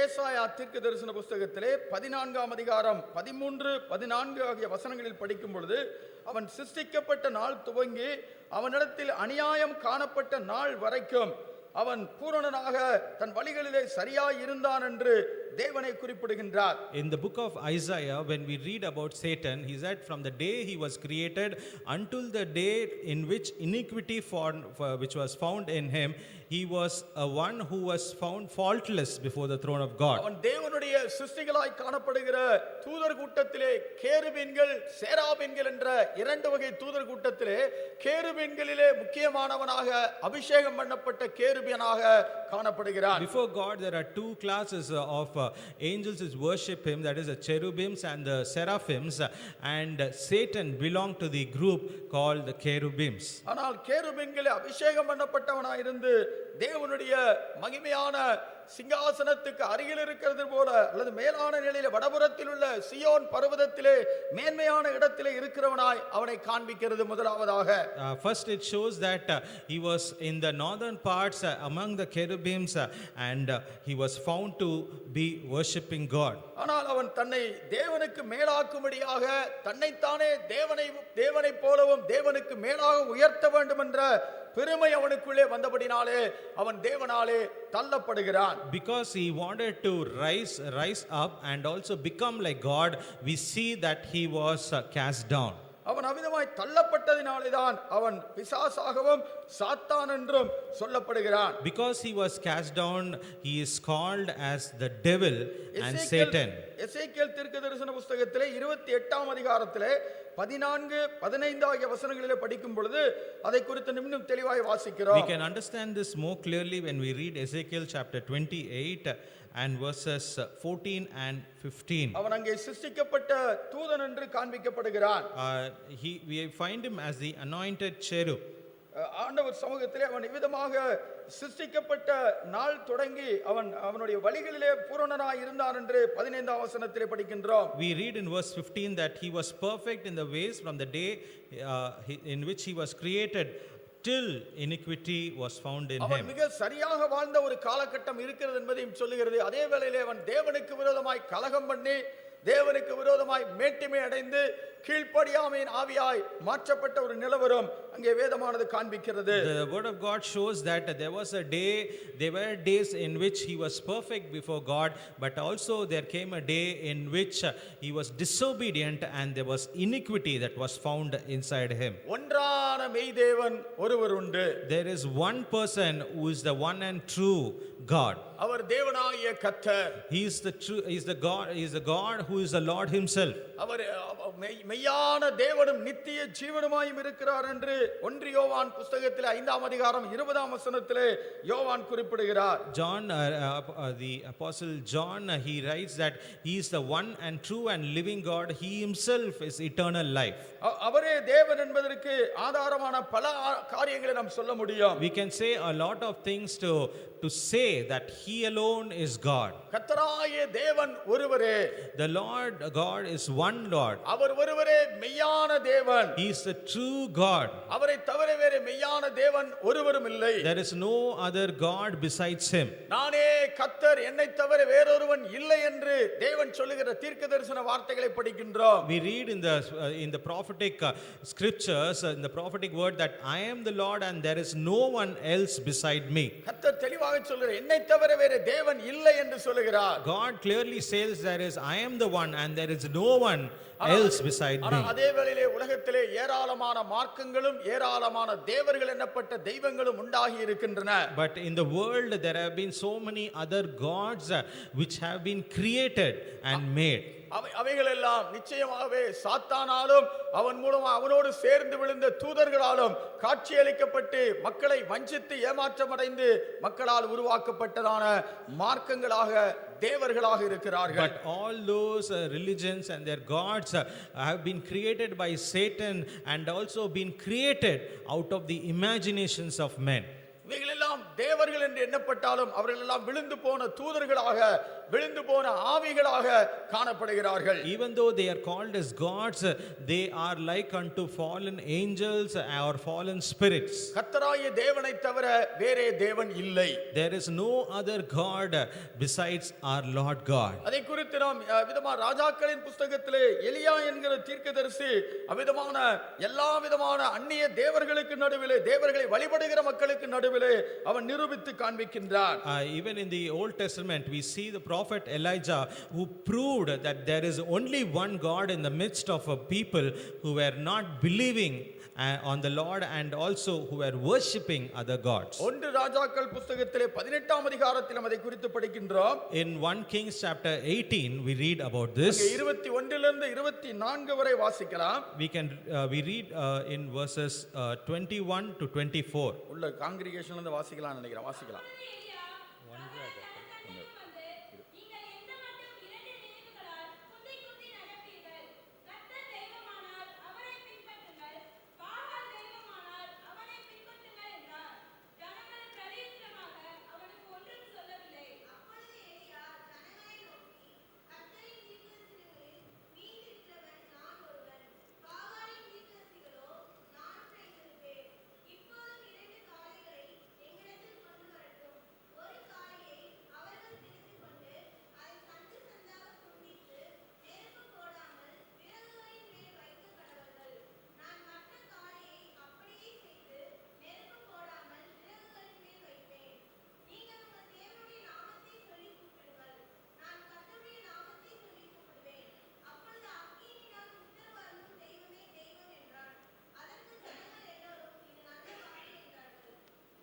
அக்கினியினால் உத்தரவு அருளும் தெய்வமே தெய்வம் என்றான். He said that the God who answers out of fire will be the true God. தேவனுடைய சமூகத்திலே அவிதமான பாகால் தீர்க்கதரிசிகளும் பாகாலுடைய பூசாரிகளுமாய் காணப்படுகிற 850 பேர் அங்கே இருக்கிறார்கள். ஒரே ஒருவனாக ஜீவனுள்ள தேவனை அறிந்தவனாக, ஜீவனுள்ள தேவனை சேவிக்கிறவனாய் இருக்கிற ஒரு மனுஷன் என்று தேவன் யார் என்பதை இஸ்ரவேலருக்கு காண்பிக்கிறார். Though they were about 850 prophets and priests of Baal there was one man who withstood them, who counted them and stood alone and said that the Lord God is the one true and the living God. அங்கே இருக்கிற இஸ்ரவேலர் எல்லாருமே, ராஜாவிலிருந்து ஜனங்கள் எல்லாருமே பாகால் என்கிற விக்கிரகத்தை வழிபட்டு கொண்டிருக்கும் பொழுது, பாகாலுக்கு முழங்கால் படியிடாத மக்கள் இருந்தாலும் பகிரங்கமாய் வெளியரங்கமாய் வந்து இவர் ஒருவரே தேவன் என்று காண்பிக்கும்படியாக ஒரு தேவ மனுஷன் வந்து நிற்கிறான். Though a majority were falling down before Baal and though they were confessing and worshipping him and though there were people who still believed on the Lord, but still there was one man who stood up boldly and said that he alone is the true and the living God. தேவன் தம்முடைய வார்த்தையின்படியே அவர் அக்கினியாய் வந்து அந்த பலிப்பொருளை அங்கீகரிக்கிறார். பரலோகத்திலிருந்து வரக்கூடிய அக்கினியாக அவர் கடந்து வருகிறார். God is a God who comes he comes and reveals himself through the fire. ஆண்டவரை ஜனங்கள் அறிந்து கர்த்தரே தேவன், கர்த்தரே தேவன் என்று கர்த்தரை தொழுது கொள்ளுகிறார்கள். The people see it and they say he is the Lord, he is the God. தேவன் ஒருவரே, கர்த்தராய் இருக்கிற தேவன் ஒருவரே மெய்யான தேவன். He alone is the true and he is the true Lord, he is the God himself. அதே வேளையிலே சாத்தானை குறித்து தேவன் சொல்லும் பொழுது அவன் பொய்யனும் பொய்க்கு பிதாவுமாய் இருக்கிறான் என்று குறிப்பிடுகிறார். Talking about Satan, the scriptures say that Satan is the father of lies. He is a liar and he is the father of lies. யோவான் சுவிசேஷம் 8:44 யூதர்களோடு பேசிக் கொண்டிருக்கும் பொழுது கர்த்தர் விதமாய் சொல்லுகிறார். Jesus in John chapter 8 and verse 44 he says like this when he is talking to the Jews. இவன் கொலைகாரன் மட்டுமல்ல, ஆதி முதலாய் மனுஷ ஆத்துமாக்களை கொலை செய்கிறவன் மட்டுமல்ல, அவன் பொய்யனும் பொய்க்கு பிதாவுமாய் இருக்கிறார் என்று தேவன் இயேசுவானவர் குறிப்பிடுகின்றார். Jesus says that you are of your father the devil, he was a murderer from the beginning. When he speaketh a lie, he speaketh of his own, for he is a liar and the father of it. எல்லா விதமான பொய்க்கும் அவன்தான் தகப்பனாய் இருக்கிறான். He is the father of all types of lies. எப்பேற்பட்ட பொய்யா இருந்தாலும், எழுத்திலே வந்தாலும், பேச்சிலே வந்தாலும், எந்த செயல்களிலே வந்தாலும், எல்லா பொய்க்கும் காரணமானவன் பிசாசானவனாய் இருக்கிறான். Whatever form the lies may come, whether it is by speech or in writing, it all comes from one source, and that is the devil. ஆனால் அவிதமான பொய்யனாயிருக்கிற பிசாசை ஒருபுறமும் மெய்யான தேவனாயிருக்கிற கர்த்தரை ஒருபுறம் வைத்து இதிலே உனக்கு யார் வேண்டும் என்று கேட்கக்கூடிய கேள்வியாகத்தான் கர்த்தருடைய வார்த்தை வருகிறது. God's word comes keeping this Satan on one side and God on the other side, and God asks, who are you going to choose? ஆண்டவராயிருக்கிற தேவன் நம்மை நேசிக்கிறார். The God Lord, He loves us. நம்மை நேசிக்கிறது மட்டுமல்ல, நமக்காக தன்னுடைய ஜீவனையே கொடுத்தார். He also gave, He not only loved us, but He also gave us His own life. நம்முடைய பாவங்களுக்காக, நம்முடைய அக்கிரமங்களுக்காக அவர் நொறுக்கப்பட்டார். He was bruised for our iniquities and for our sins. நம்முடைய பாவங்களை நம்மை தூக்கி எடுத்து நம்மை ஆசீர்வதிக்கும்படியாக அவர் விதமாக நம்முடைய பொல்லாங்குகளிலிருந்து விலக்கி ஆசீர்வதிக்க விரும்புகிறார். He also desires that He would take away from evil and He would bless us. ஆனால் அதே வேளையிலே பிசாசானவன் தேவன் நமக்கு கொடுத்தவைகளையும் எடுத்துக்கொள்ளுகிறவனாய், திருடுகிறவனாய், அதே வேளையிலே மனுஷ ஆத்துமாக்களை பாவத்தின் மூலமாய் கொலை செய்கிறவனாய், மரணத்துக்கு அமிதமாய் கொண்டு போகிறவனாய் காணப்படுகிறான். But the Satan on the other hand is always trying to destroy us, to kill us and take us away from God. தேவனுடைய சமூகத்திலே தேவனுடைய பிள்ளையாய் தேவன் கொடுத்த எல்லாவற்றையும் நம்மிடத்திலிருந்து அவன் அவிதமாய் களவாடி கொள்ளுகிறான் அல்லது திருடி கொள்ளுகிறான். திருடன் திருடவும் கொல்லவும் வருகிறானே என்று மற்றொன்றுக்கும் வரான் என்று இயேசு சொல்லுகிறார். Satan is also being told as the person who steals and he kills everyone. ஆண்டவர் சமூகத்தில் இவ்விதமாய் திருடுகிறன் உன்னுடையவைகளை திருடிக் கொள்ளுகிறவனாக சாத்தான் இருக்கும் பொழுது அவனை தெரிந்து கொள்வோமா, அல்லது உன்னையும் என்னையும் நேசித்து உங்களுக்காக எனக்காய் தன்னையே கொடுக்கிறவரை நாம் தெரிந்து கொள்வோமா என்பதை நாம் தீர்மானிக்க வேண்டும். If we have to make a choice, if we would choose Satan who will steal from us, who would rob us, or would we choose God who loves us and gave himself for us? ஆனால் கர்த்தராயிருக்கிற இயேசுவோ நம்மை உண்மையான விடுதலைக்குள்ளே நடத்துகிறவராய் இருக்கிறார். But the Lord Jesus Christ is the one who will lead us into true freedom. உண்மையாகவே ஆண்டவராயிருக்கிற தேவன் எல்லா விதமான கட்டுகளிலிருந்தும் எல்லா விதமான அடிமைத்தனத்திலிருந்தும் முற்றிலுமாய் நம்மை விடுவிக்கிறவராக ஆண்டவர் தேவனை குறித்து சொல்லப்பட்டிருக்கிறது. It is written of our God that He is the one who will deliver us from all our bondage and all our slavery. ஆண்டவராயிருக்கிற தேவன் விதமாக இயேசு கிறிஸ்து மெய்யாகவே குமாரன் விடுதலையாக்கினால் மெய்யாகவே நீங்கள் விடுதலையாவீர்கள் என்று கர்த்தர் சொல்லுகிற வார்த்தையை நாம் படிக்கின்றோம். We can read about the word of God in which it is written that if the son can set you free, you shall be free indeed. ஆனால் அவர் விடுவிக்கிறவராய் வருகிறார். He not only comes as the deliverer, ஆனால் சாத்தானை பொறுத்தமட்டிலே அவன் அடிமைப்படுத்துகிறவனாக அல்லது நம்மை அழுத்தங்களுக்குள்ளாய் நம்மை கட்டுகளுக்குள்ளாய் அவனுக்கு கீழாக நம்மை வைத்துக் கொள்ளும்படியாய் விரும்புகிறான். But on the other hand, when we see about Satan, he is the person who keeps us under a bondage, who makes us his slave. நீங்கள் விரும்புகிறதை உங்களை செய்ய விடாமல் உங்களுடைய சுயசித்தத்தையும் பறித்துக் கொண்டு அதற்கு மேலாக ஆட்சி செய்து உங்களை அடிமைப்படுத்துகிறான். He doesn't want you to exercise your will, your desire, but he actually overpowers you and doesn't allow you to do what you want, that which is good. 1 தீமோத்தேயு 2ஆம் அதிகாரம் 25 26 நாம் விதமாய் படிக்கின்றோம். We read in 1 Timothy chapter 2 verses 25 and 26. அங்கே அவருடைய இச்சையின்படி செய்ய பிடிபட்டவளாய் இருக்கிற மக்கள் என்று அவர்கள் மயக்கம் தெளிந்து அதிலிருந்து வெளியே வரும்படியாக சாந்த குணமாய் கர்த்தருடைய வார்த்தைகளை போதிக்க வேண்டும் என்று கர்த்தருடைய தாசன் சொல்லுகின்றார். The servant of God says about that people who walk in their lust and they always want to do that which they would desire. 2 Timothy chapter 2 verses 25.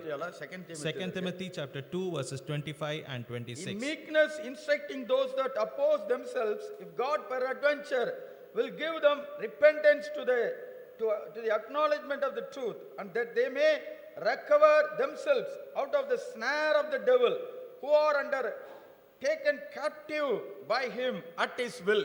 எதிர் பேசுகிறவர்கள் சத்தியத்தை அறியும்படி தேவன் அவர்களுக்கு மனம் திரும்புதலை அருளத்தக்கதாகவும் பிசாசனுடைய இச்சையின்படி செய்ய அவனால் பிடிபட்டிருக்கிற அவர்கள் மறுபடியும் மயக்கம் தெளிந்து அவன் கண்ணிக்கு நீங்கத்தக்கதாகவும் சாந்தமாய் அவர்களுக்கு உபதேசிக்க வேண்டும். அவனால் பிடிக்கப்பட்டவள் என்று கூறுகிறார். அதே வேளையில் அவனுடைய கண்ணிக்கு என்று சொல்கிறார். கண்ணி வைத்து பிடிக்கிறது போல மக்களையும் ஆத்துமாக்களை அவன் பிடிக்கின்றான்.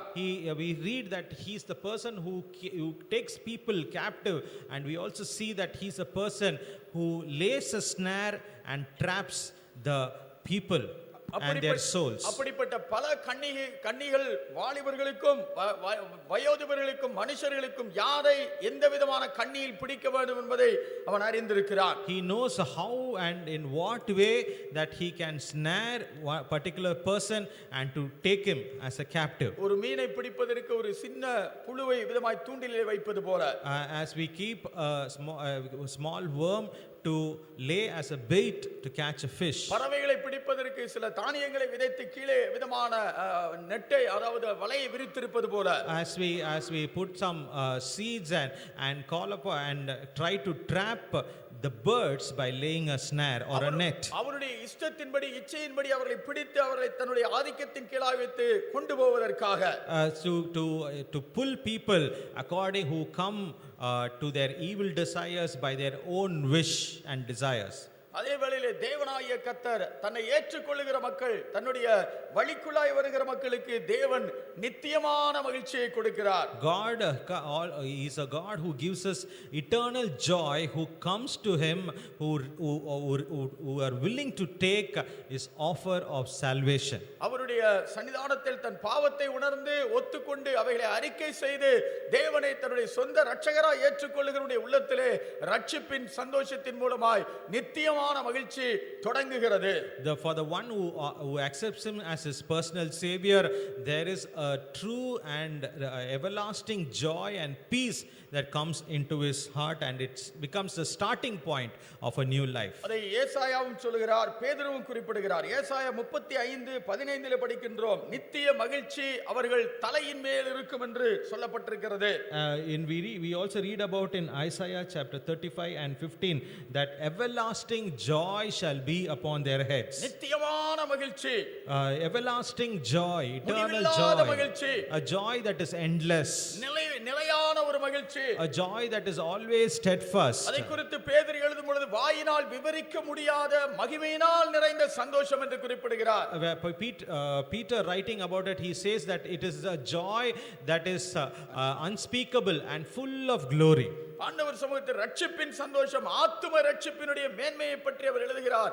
இயேசு தருகிற, தேவன் தருகிற சந்தோஷம் நிலையானது மட்டுமல்ல, நிரந்தரமானது மட்டுமல்ல, நித்தியமான மகிழ்ச்சி, பரிசுத்தமான மகிழ்ச்சி, அது மகிமையால் நிறைந்த மகிழ்ச்சி, மேன்மையான மகிழ்ச்சி. The joy that Jesus gives to us through his salvation is one that is indescribable. One cannot be put in words. It is everlasting joy and full of glory. ஆனால் அதே வேளையிலே பிசாசும் சந்தோஷத்தை கொடுக்கிறார். But at the same time the devil also gives some kind of happiness. அது பாவ சந்தோஷம். It is the joy of doing a sin.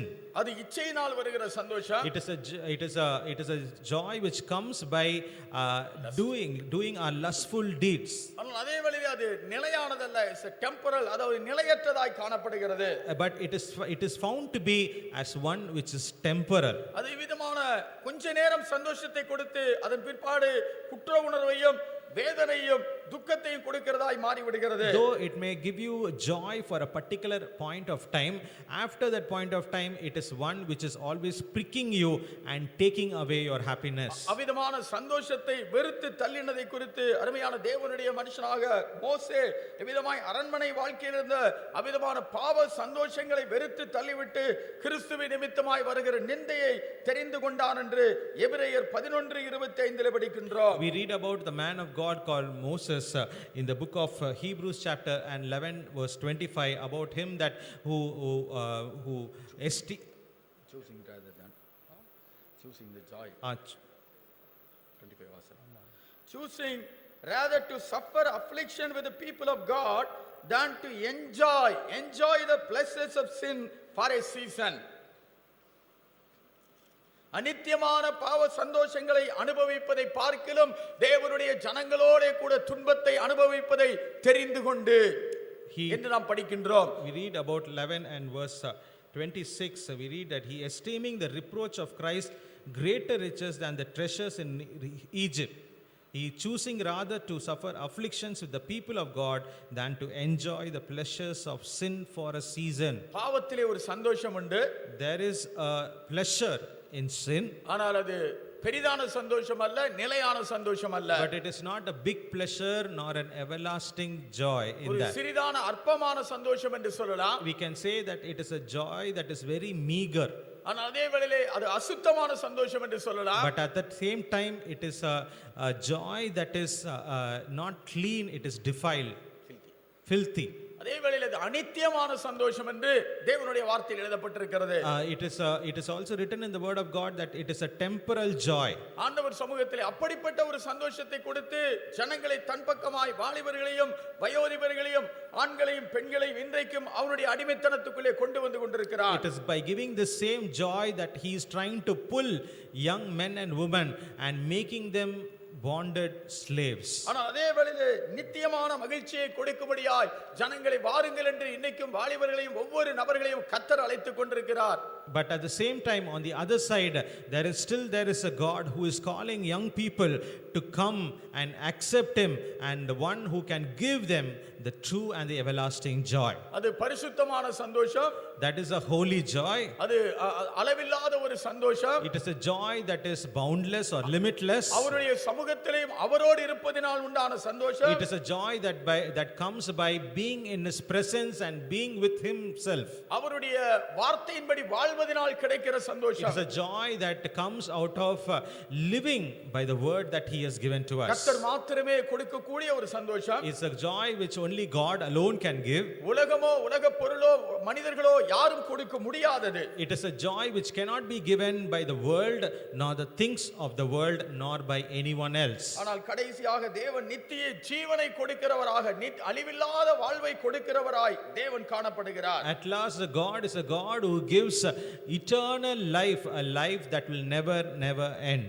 ஒருபோதும் அழிவில்லாத முடிவில்லாத ஒரு வாழ்வை தேவனோடு வாழ்வதற்காக உங்களையும் என்னையும் தேவன் அழைக்கிறார். God is calling us to live a life that will never end throughout eternity. இந்த பூமியிலே வாழ்கிற வாழ்க்கையோடு கூட அல்ல, அதன் பிற்பாடும் தேவனோடு வாழும்படியாக நித்தியமாய் வாழும்படியாக தேவன் உங்களுக்கும் எனக்கும் அருமையான தருணத்தை கொடுக்கிறார். It is not a life that will end with this earth, but beyond that, for eternity and for eternity, God is giving us an opportunity to receive that life. அந்த நித்தியமான சந்தோஷம் இங்கே தேவனுடைய நித்தியமான வாழ்க்கை இங்கே தேவனை ஏற்றுக்கொள்வதனால் இயேசுவை இரட்சகராய் ஏற்றுக்கொள்வதனால் தொடங்குகிறது.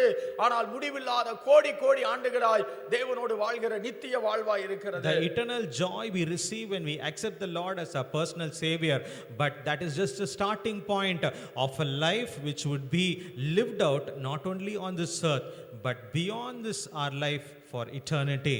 ஆனால் சாத்தானோ என்று சொன்னால் நித்தியமான வேதனையுள்ள இடத்துக்கு நேராய் அவன் போகிறது மட்டுமல்ல, அவனோடு கூட சேர்ந்து ஜனங்களையும் வாலிபர்களையும் வாலிப பெண்களையும் இழுத்துச் செல்லும்படியாய் அவன் விரும்புகிறான். But Satan desires that he might pull others, young men and women, to eternal fire and damnation. It is not only the place that he is going, but he also wants to take other young lives with him. நித்தியமான அக்கினியாய் இருக்கிற நரகம் என்பது அவனுக்காகவே தேவனால் ஆயத்தமாக்கப்பட்டிருக்கிறது. The eternal fire, the lake of fire, is one which has been prepared for him alone. ஆனால் அவனோடு கூட சேர்ந்து அவனுக்கு கீழ்ப்படுகிறவளை, அவனுடைய கட்டுப்பாட்டில் இருக்கிறவளை, அவனுடைய பிடியில் அகப்பட்டவர்களையும் சேர்த்து கொண்டு போக விரும்புகிறார். But he desires that those whom he has held captive, those who have been slaves to him, he would also desires that he would also take them to that same ஒருவன் place. நித்திய ஜீவனை வாக்களிக்கிறார். One promises eternal life. இன்னொருவன் நித்திய அக்கினியிலே கொண்டு போய் சேர்ப்பதற்காக ஆவலோடு இருக்கிறான். One person is desirous and ready to take them to the lake of fire. மத்தேயு சுவிசேஷம் 25:41 இயேசு கிறிஸ்து அது மனிதர்களுக்காய் ஆயத்தமாக்கப்படவில்லை, ஆனால் மனிதர்களும் அதிலே போய் விழுகிறார்கள் என்று தேவன் குறிப்பிடுகிறதை பார்க்கின்றோம். We see Jesus saying that, he's saying about of the fire.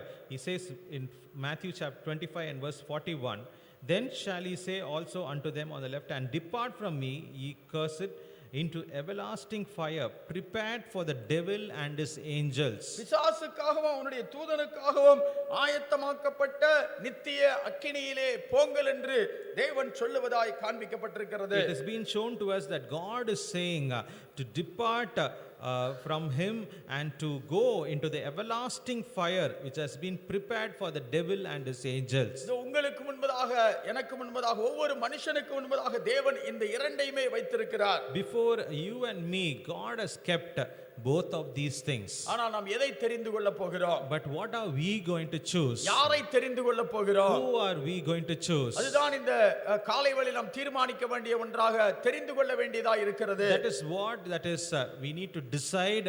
That is what we need to choose this morning. தெரிந்து கொள்ளுதலே விதமாய் தோற்று போன ஒரு சிலரை குறித்து நாம் பார்க்கின்றோம். When we see about people who chose, we see about two types of people. அதாவது விதமான ஏதேன் தோட்டத்திலே நடந்த ஒரு தெரிந்தெடுப்பை நாம் We can see about a choice which was made in the Garden of Eden. அங்கே அவர்களுக்கு ஜீவனும் அங்கே வைக்கப்பட்டிருந்தது, மரணம் வைக்கப்பட்டிருந்தது. There was life that was kept for them. At the same time, death also was kept for them. ஜீவ விருட்சம் என்றதான ஒரு கனி இருந்தது. அந்த கனியை புசித்தால் அவனுக்கு மரணமே கிடையாது. For there was the fruit of life. If he would eat it, then he will never see death. ஆனால் அதே வேளையிலே ஒரு கனியின் ஒரு மரத்தினுடைய விருட்சத்தின் கனியை சாப்பிட்டால் அவர் நிச்சயமாய் சாகவே சாவான் என்று சொன்ன அந்த மரத்தை தான் அவர்கள் விரும்பி அவ்விதமாய் பறித்து புசித்தார்கள். But they ate of the tree which had a fruit when they eat, God said, you shall surely die. சாகவே சாவா என்ற அந்த விருட்சத்தின் மேலாக ஒரு ஆர்வம் காட்டும்படியாக அல்லது அவருடைய ஆத்துமாக்களை மரணத்துக்குள்ளே கொண்டு போகும்படியாக அவருடைய கரத்தில் இருந்த அந்த பூமியின் மேல் உள்ள ஆளுகையை பறிக்கும்படியாக பிசாசானவன் சர்ப்பத்தின் மூலமாய் கிரியை செய்தான். The devil worked through the serpent so that they got attracted towards that fruit and they went desiring of their fruit and ate it. அவ்விதமாய் பறித்து புசிக்கிற நாளிலே அவருடைய ஆத்துமா அவருடைய உள்ளான மனுஷனிலே ஆவிக்குரிய மரணம் நேர்ந்தது. On the day when they ate it, there was a death that happened in their soul. அதன் பிற்பாடு அவர்கள் நிச்சயமாகவே அவர் சரீர பிரகாரமான மரணம் அவர்களுக்கு நேரிட்டது. ஆதாம் 930வது வயதில் அவன் மரித்தான் என்று பார்க்கின்றோம். Because of that spiritual death, it also paved the way for him to die physically. We read that Adam died in the age of 931. ஆனால் மரணத்திற்கு அப்பால் நித்தியமான ஒரு மரணத்தை அவன் நரகத்திலே தள்ளப்பட்ட ஒரு நிலவரத்தை போலதான் வேதம் காண்பிக்கின்றது. But the word of God only shows that after he had sinned, he is found in a place where he is ready for eternal damnation. தேவனுடைய சமூகத்தை விட்டு வெளியிலே துரத்தப்பட்டது மட்டுமல்ல, தேவனுடைய சமூகத்துக்கு வர முடியாதவனாய் நித்தியமாய் தேவனை விட்டு நிரந்தரமாய் பிரிக்கப்பட்டான்.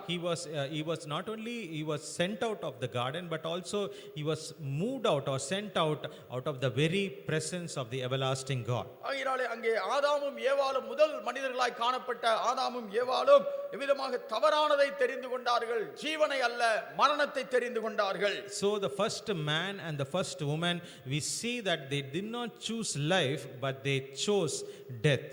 அதே வேளையில் அவர்கள் ஆசீர்வதிக்கப்பட்ட நிலையிலிருந்து துரத்தி அடிக்கப்பட்டு சபிக்கப்பட்டு வெளியேற்றப்பட்டார்கள் என்று வேதம் சொல்லுகிறது. The word of God also says that they were cast away from the place which was a blessing to them and they went out with a curse. ஆகையாலே சாபத்தை தெரிந்து கொண்டார்கள் என்று சொல்லலாம். We can say that they chose the curse. அவர்கள் தேவனுக்கு கீழ்ப்படிவதில்லை, தேவனுடைய வாக்கியங்களுக்கு கீழ்ப்படிவதில்லை, சாத்தானுடைய வார்த்தைகளுக்கு சர்ப்பத்தின் மூலமாய் சொல்லப்பட்ட சாத்தானுடைய வார்த்தையை நம்பினார்கள். Instead of obeying to the voice of God, but they chose to obey the voice of the devil which came through the serpent. அவர்கள் ஏமாற்றம் அடைந்தார்கள். They were disappointed. அவர்கள் எவ்விதமாய் இழந்து போனார்கள். They lost everything. அவ்விதமாக இழப்பிற்கும் அவர்கள் அவ்விதமான எல்லாவற்றையும் பறிகொடுத்ததற்கு காரணம் அவருடைய தெரிந்தெடுப்பு. The one reason why they lost everything was their choice. அவர்கள் அந்த மகிமையான ஆசீர்வதிக்கப்பட்ட தோட்டத்தை விட்டு துரத்தி அடிக்கப்பட்டார்கள். They were cast away from that blessed garden. காரணம் அவர்கள் சாத்தானையும் சாத்தானுடைய வழிகளுக்கும் தங்களை ஒப்புவித்ததினாலே. Because they chose Satan and the ways of Satan. அவிதமான இச்சைகளுக்கு இடம் கொடுத்ததினாலே. But because they gave place to their own lust and desires. அவர்கள் அவிதமாய் கண்களின் இச்சையிலும் மாம்சத்தின் இச்சையிலும் ஜீவனத்தின் பெருமையிலும் விழுந்து போனார்கள். They fell because of the lust of the eyes, the lust of the flesh, and because of the pride of life. அவர்கள் அவிதமாய் விழுந்து போனது மட்டுமல்ல, அவர்களால் பெற்றெடுக்கப்பட்ட எல்லா பிள்ளைகளும் இன்றைக்கு வரைக்கும் பிறக்கிற எந்த பிள்ளையானாலும் பாவத்தன்மையோடு கூட பாவம் செய்யக்கூடிய இயல்போடு கூட பிறக்கிறார்கள். Because of them, all the kids that have been born right even today are born with a sinful nature and with a susceptibility to do sin. அந்த பாவத்தன்மையோடு பிறக்கிறபடினாலே பிறப்பின் மூலமாகவே நாம் பிசாசுக்கு அடிமைகளாய் பிறக்கிறோம். Because they have been born in that way, because of the fall of man, we are all born with the sinful nature. பாவத்தன்மை நிமித்தமாய் பாவம் செய்யாமல் ஒருவனும் இருக்க முடியாது என்பதையும் பாவம் செய்யாத மனுஷன் இல்லையே என்று வேதம் சொல்லுகிறது. The word of God says very clearly, there is no one who is righteous. All have sinned, says the word of God. தேவனுடைய மகிமை இழந்த நிலையிலே தான் அத்தனை பிள்ளைகளும் நாம் பிறக்கின்றோம். All the children have been born because they have born losing the glory of God. ஆனால் அதே வேளையிலே மறுபடியுமாய் தேவ மகிமையை அடையும்படியாக, தேவனுடைய அருமையான சன்னிதானத்திலே வாழும்படியாக, நித்திய வாழ்வை பெற்றுக்கொள்ளும்படியாக இயேசு என்கிற நபராக தேவாதி தேவன் மாம்சத்திலே வெளிப்பட்டார். But God was revealed in the flesh, in the person of the Lord Jesus Christ, to take away the curse and to give man eternal life and blessing. ஆனால் அவரையும் விதமாக சிலுவையில் அறைந்த ஒரு காட்சியை நாம் பார்க்கின்றோம். But we also see a picture where they even slayed the same Jesus on the cross. அதை பிலாத்துவினுடைய அரண்மனையிலே விதமாய் சம்பவித்த சம்பவத்தை நாம் பார்க்கின்றோம். We see about the incident which happened in the palace of Pilate. அங்கேயும் யூதர்கள், அங்கே இருந்த யூத மத குருக்கள், அங்கே இருந்த மூப்பர்கள் அவர்கள் தெரிந்தெடுத்தது பிசாசினுடைய வழியை என்பதை நாம் பார்க்கின்றோம். We also see that all the elders and the people who are the council of the Jews, they all chose the ways of Satan there. அங்கே தேவகுமாரனை பிலாத்துவினுடைய அரண்மனையிலே கொண்டு போய் நியாயம் தீர்க்கும்படியாக நியாயாசனத்திலே நிறுத்துகிறார்கள். They in the palace of Pilate, they go and place Jesus to accuse him. அவிதமாய் அவரை கொலை செய்கிற நோக்கத்தோடு கூட, அவிதமாய் குற்றமில்லாத அவரை கொலை செய்யும்படியான திட்டத்தோடு கூட அவர்கள் செயல்படுகிறார்கள். They work so that they might accuse Jesus and in the end put him to death and kill him. ஆனால் அவர்களை விதமாய் இயக்கினது பிசாசு என்பதை நாம் புரிந்து கொள்கிறோம். But we see that it is Satan who was moving these men. ஆனால் தேவன் அவிதமான அதன் மூலமாய் தேவன் தம்முடைய திட்டத்தை, நித்திய தீர்மானத்தை நிறைவேற்றிக் கொண்டார். But God, even through this, he fulfilled his eternal pleasure and his desire. அங்கே அவர்கள் தெரிந்தெடுத்தது ஒரு கொலைகாரனை, அல்லது இன்னொரு ஒருவேளை சொல்லப்படும் என்று சொன்னார் ஒரு கொள்ளைக்காரனை, ஒரு திருடனை தெரிந்து கொண்டார்கள். That place, the people chose a man who was a robber himself, a murderer himself. Parabas என்று சொல்லக்கூடிய அவனை விடுதலையாக்க வேண்டும், ஆனால் இயேசுவையோ சிலுவையில் அறைய வேண்டும் என்று சொன்னார்கள். They chose and they said to release Barabbas, but they told to crucify Jesus Christ. அவர்களுக்காய் கொடுக்கப்பட்ட மேசியாவை, அல்லது அவர் ஜீவனின் அதிபதியாய் இருக்கிறவரை, ஜீவாதிபதியை அவர்கள் கொலை செய்ய அவர்கள் விரும்பினார்கள். They wished to crucify Jesus, who himself was given as their Messiah to take away their sins. அவர் விதமாய் ஜீவன்களுக்கெல்லாம் அதிபதியாக, ஜீவாதிபதியாய் இருந்தார். பரிசுத்தமுள்ளவரும் நீதியுள்ளவரையும் நிராகரித்து ஆண்டவர் சமூகத்திலே விதமான கொலைகாரனையும் அவிதமான திருடனையும் தங்களுக்கு வேண்டும் என்று அவர்கள் விடுவித்தார்கள். They decided to reject the Prince of Life, the one who was holy and righteous, but at the same time they chose a person who was a murderer and robber to be released. நீங்கள் யாரை ஏற்றுக்கொள்ள போகிறீர்கள்? Who are you going to choose? திருடனும் விதமாய் கொள்ளைக்காரனுமாய் இருக்கிற பிசாசானவனையா? Are you going to choose the devil who is a murderer, who is a robber. அவ்விதமாய் ஆத்துமாக்களை ஆதி முதலாய் மனுஷ கொலைபாதகனாய் இருக்கிறவனை தெரிந்து கொள்ள போகிறீர்களா, அல்லது உங்களுக்கு ஜீவனை கொடுக்கிறவராய் வந்த கர்த்தரை இயேசுவை இரட்சகராய் ஏற்றுக்கொள்ள போகிறீர்களா? Are you going to choose the one who has been murdering and robbing and destroying, that is the devil, or are you going to choose Jesus, the person who gives life and who gives everlasting யாரை joy? நீங்கள் ஏற்றுக்கொள்ள போகிறீர்கள்? Who are you going to accept this யாரை morning? நீங்கள் சேவிக்க போகிறீர்கள்? Who are you going to serve and worship this morning? இஸ்ரவேல் மக்கள் அனைவரையும் விதமாய் கானான் தேசத்திலே கொண்டு வந்து 30 ராஜாக்களை ஜெயித்து பங்கிட்டு கொடுத்த பிற்பாடு யோசுவா இவ்விதமாக சொல்லுகிறான். Joshua says, after defeating about 30 kings and bringing Israel to Canaan, ஆனால் அவன் சொல்கிறான், நானும் என் வீட்டாருமோ வென்றால் கர்த்தரையே சேவிப்போம். Joshua says, as for me and my house, we will serve the Lord. நீங்கள் எகிப்திலே சேவித்த தேவர்களை சேவிப்பீர்களோ, அல்லது விதமாய் வழியிலே வந்ததான மற்ற தேவர்களை சேவிப்பீர்களோ, கானான் தேசத்துக்குள் பிரவேசித்த பிற்பாடு அங்கே இருக்கிற தேவர்களை சேவிப்பீர்களோ, அல்லது உங்களை வழிநடத்தி கொண்டு வந்து கானானிலே சேர்த்த கர்த்தரை சேவிப்பீர்களோ என்பதை தெரிந்து கொள்ளுங்கள் என்று சொல்கிறார். He says, are you going to worship the gods whom you served in Egypt? Are you going to worship or serve the gods who came with you along the way? Are you going to serve the gods who are found in this land of Canaan, or are you going to serve the Lord who brought you out of Egypt and saved you with an outstretched arm? ஆனால் நானும் என் வீட்டாருமோ வென்றால் கர்த்தரையே சேவிப்போம் என்று பகிரங்கமாக அவன் ஜனங்கள் மத்தியிலே பிரகடனப்படுத்துகிறான். At the same time he declares that, but as for me and my house, we will serve the Lord. ஆனால் தேவனுடைய சமூகத்தில் அதுபோல கர்த்தரை சேவித்த எதிர்மறையான சூழ்நிலையிலேயும் கர்த்தரை தெரிந்து கொண்டு கர்த்தரையே சேவிக்கும்படி ஜீவனே போனாலும் கர்த்தரை விட்டு கொடுக்காமலும் வேறு எதையும் தெரிந்து கொள்ளாமலும் வாழ்ந்த மக்களை பற்றி வேதம் பட்டியலிட்டு காண்பிக்கிறது.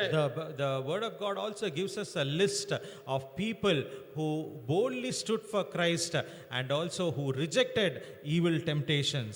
அருமையான யோசேப்பை குறித்து ஆதியாகமம் 39ஆம் அதிகாரத்தில் படிக்கின்றோம். We read about a precious man called Joseph in Genesis chapter 39 and 9. அவனுக்கு பாவ சோதனைகள் வந்த வேளையிலே அவன் தேவனுக்கு பயப்படாமல் இந்த பெரிய பொல்லாப்புக்கு நான் எப்படி உடன்படுவேன் என்று அவன் உதறி தள்ளிவிட்டு ஓடுகிறான். When sinful pleasures or sinful attractions, temptations came before him, he chose to run away from that place, saying that how can I sin against God? தேவனுக்காக தேவனுடைய பரிசுத்த வாழ்க்கை வாழும்படியாய் தேவ பயத்தை அவன் தெரிந்து கொள்கிறான். He chose to have that godly fear in that particular moment.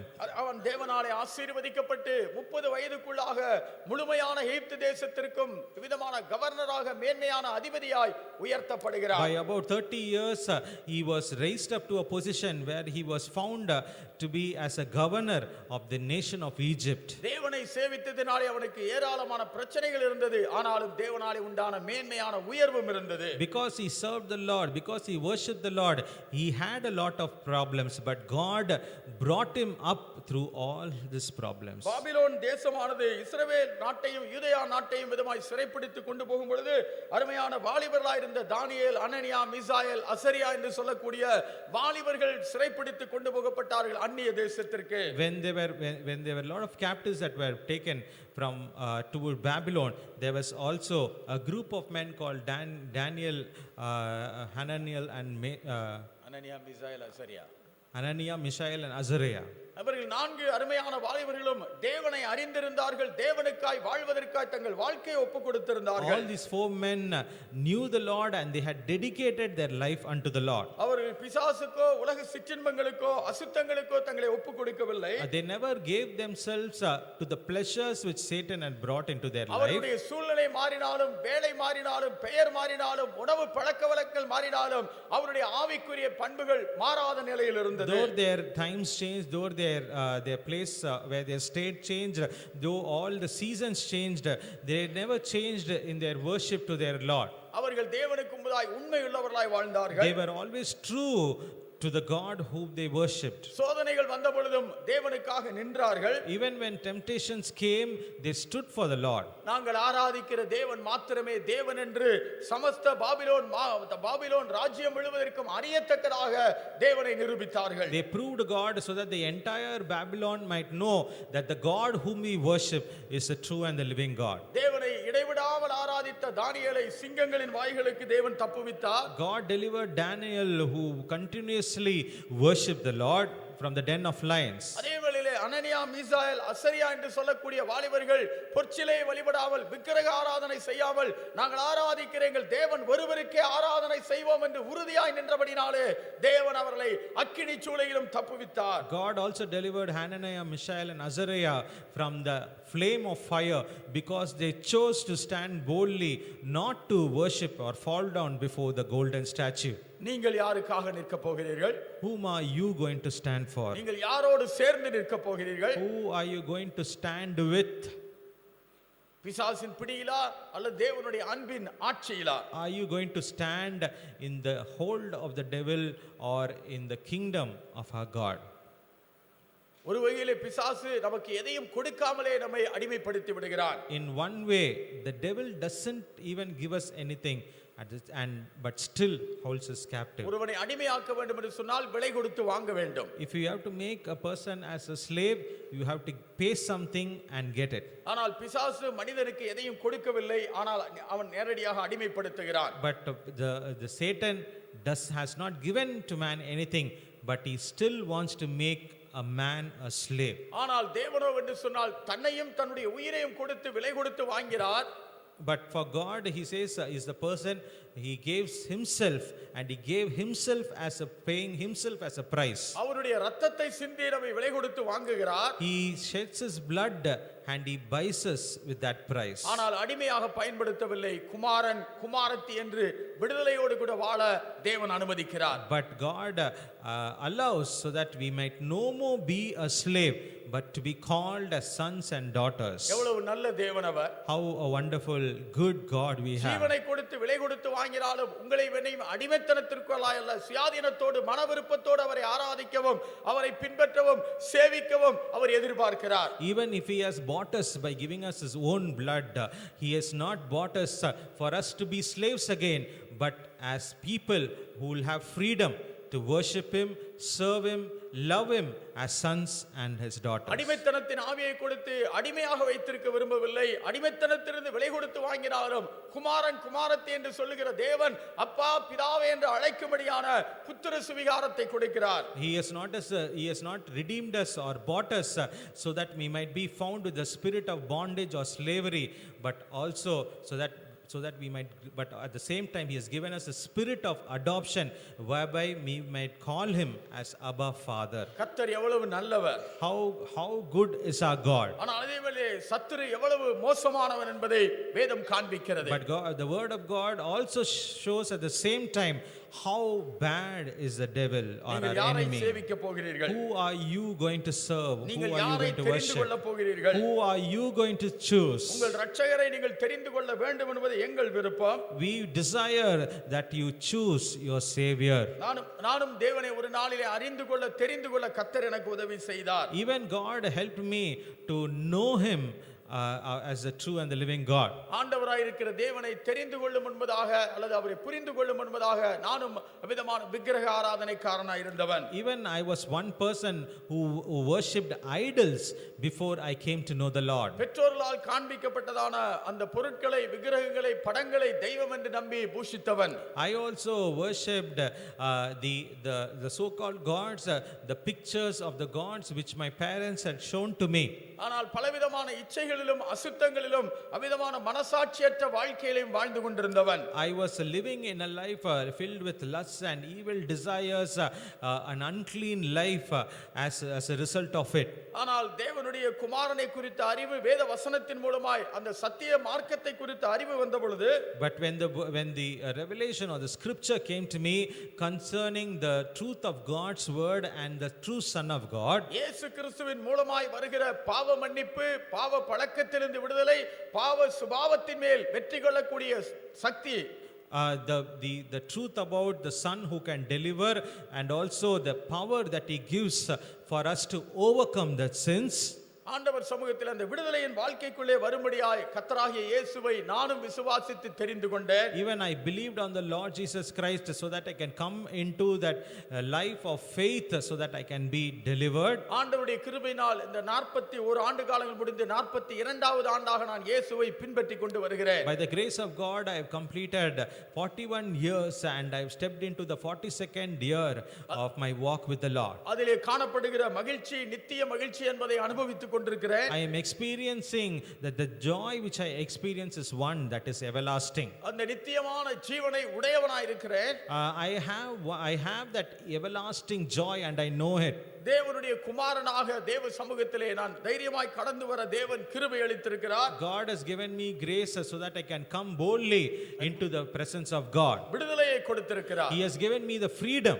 தேவனாகிய கர்த்தர் விதமான நித்தியமான ஜீவனை குறித்தும் நித்திய அருமையான மேன்மையான காரியங்களை குறித்தும் உணர்த்தி தேவன் நடத்தி கொண்டு வருகிறார். God is leading me by showing things which are eternal and also showing me great and higher things that are found in Him. அழிந்து போகக்கூடியவர்களே அநித்தியமானவைகளை அற்பமான சந்தோஷங்களை உதறி தள்ளும்படியாக தேவன் நித்திய மேன்மைகளை காண்பித்திருக்கிறார். He is showing eternal and great things so that I can reject that which is very temporal, that which is not lasting, that which is not in of any way of use to me. நீங்களும் அந்த நித்திய ஜீவ மார்க்கத்துக்குள் கடந்து வருவீர்களா?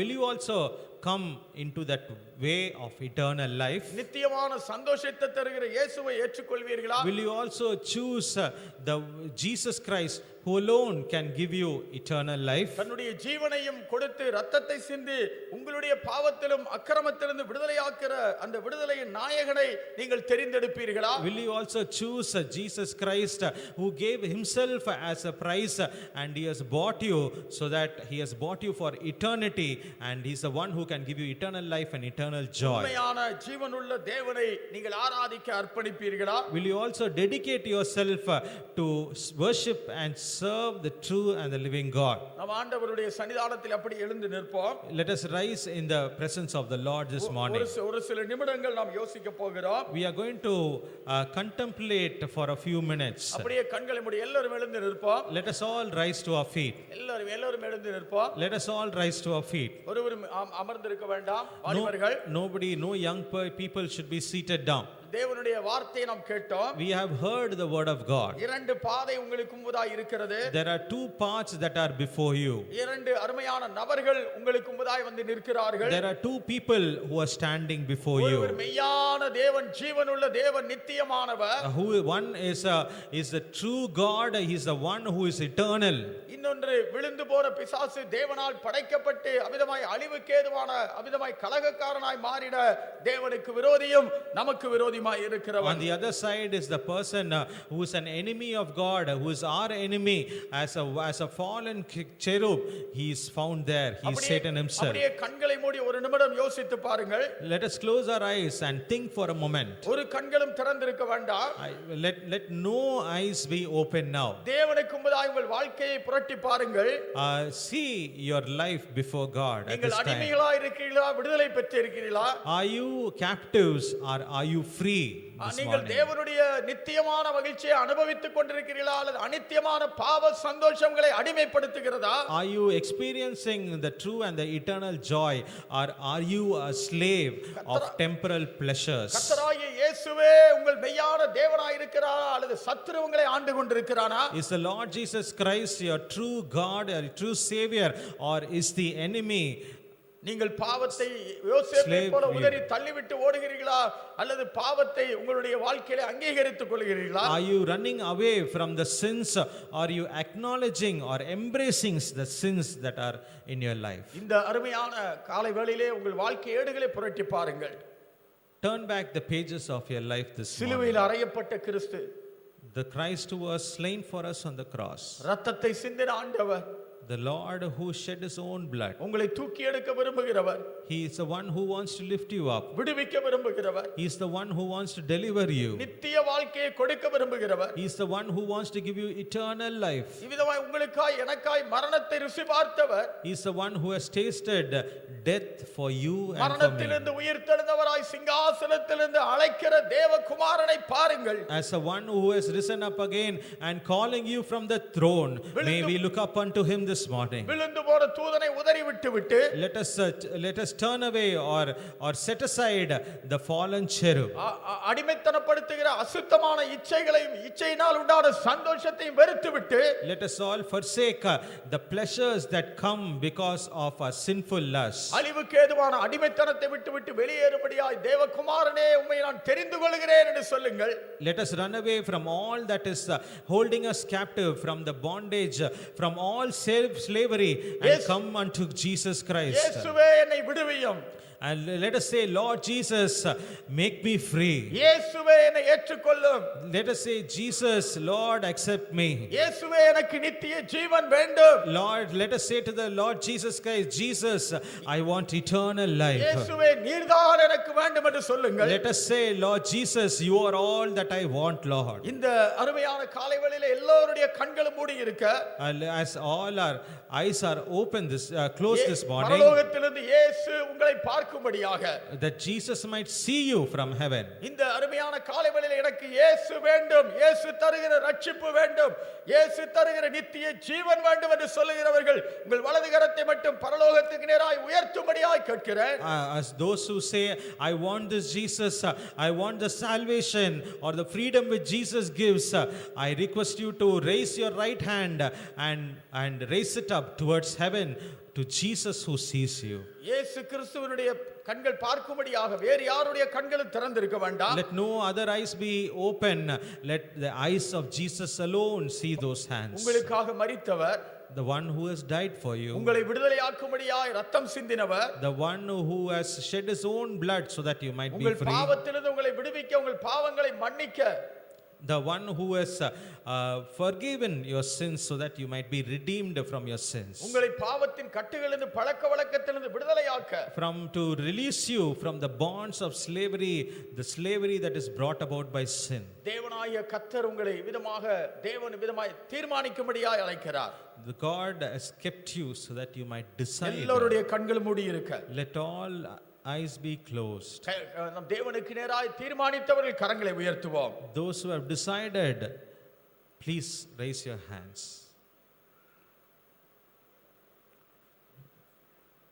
நம்ம விதமாய் கண்களை மூடி இருக்கிற வேளையில் மத்தியிலே பாஸ்டர் விஜயராகவன் அவர் வந்து ஜெபித்து முடிக்கும்படியாய் கேட்டுக்கொள்கிறேன். I request, as we are closed our eyes, I request Pastor Vijay Raghavan to come forward and close with a word of prayer.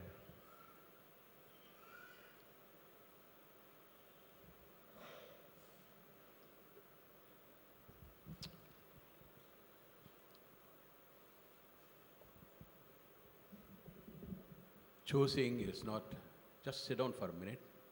தயவுசெய்து உட்காருங்கள். Choose is not just one day action, it begins there. தெரிந்து கொள்ளுதல் என்று சொல்லும் பொழுது ஒரு நாள் நாம் செய்வதல்ல, அது துவங்குகிறது. Once it begins, it should continue every step. அது ஒன்று துவங்கிவிட்டால் அது தொடர்ந்து அதை செய்து கொண்டே இருக்க வேண்டும், தொடர்ந்து செய்ய வேண்டும். Choosing the life in Christ. கிறிஸ்துவுக்குள்ளாக இருக்கிற வாழ்க்கையை தெரிந்து கொள்ள I வேண்டும். choose the one who died for me. எனக்காக மரித்தவரை நான் தெரிந்து கொள்கிறேன். And I begin to live in the one who ever lives. எப்பொழுதும் ஜீவித்து கொண்டிருக்கிறவருக்குள்ளாக ஜீவிக்கும்படியாக நான் தெரிந்து கொள்கிறேன். There are things that I have to refuse first. சில காரியங்களை நான் தள்ளிவிட வேண்டும், தெரிந்து கொள்ள வேண்டும் என்றால் சில காரியங்களை தள்ளிவிட வேண்டும். And then choose the right path. அதுக்கு பின்பதாக Choose the சரியான evil. வழியை. Your own conscience will prick you when you are doing something wrong. நீங்கள் ஏதோ ஒரு தவறு செய்தீர்கள்னா உங்கள் சொந்த மனசாட்சியே உங்களை குத்தும். When you are telling a lie, your own conscience will prick you. நீங்கள் பொய் சொல்லும் பொழுது உங்களுடைய சொந்த மனசாட்சி உங்களை குத்தும். Through your conscience, God is dealing with you. உங்களுடைய மனசாட்சியின் மூலமாக தேவன் உங்களோடு இடைப்பட்டு கொண்டிருக்கிறார். So choose life. ஜீவனை Choose தெரிந்து the Lord கொள்ளுங்கள். to follow the Lord Jesus Christ. ஆண்டவராகிய இயேசு கிறிஸ்துவை பின்பற்றுவதற்கு It's an everyday நீங்கள் தெரிந்து affair. கொள்ளுங்கள். Everyday affair. ஒவ்வொரு நாளும் நீங்கள் அதை செய்வீர்களாக. So if those of you who have allowed Jesus now to come into your heart to forgive your sin, யாரெல்லாம் இயேசு உங்களுடைய இருதயத்துக்குள்ளாக வரும்படியாக உங்களுடைய பாவத்தை மன்னிக்கும்படியாக நீங்கள் இடம் கொடுத்திருக்கிறீர்களோ, you are taking a decision to follow Jesus. நீங்கள் இயேசுவை பின்பற்றும்படியாக நீங்கள் ஒரு தீர்மானம் எடுத்திருக்கிறீர்கள். Let's close the word of prayer. நாம் ஒரு ஜெபத்தோடு நாம் முடிப்போம். How gracious and good you are, Lord.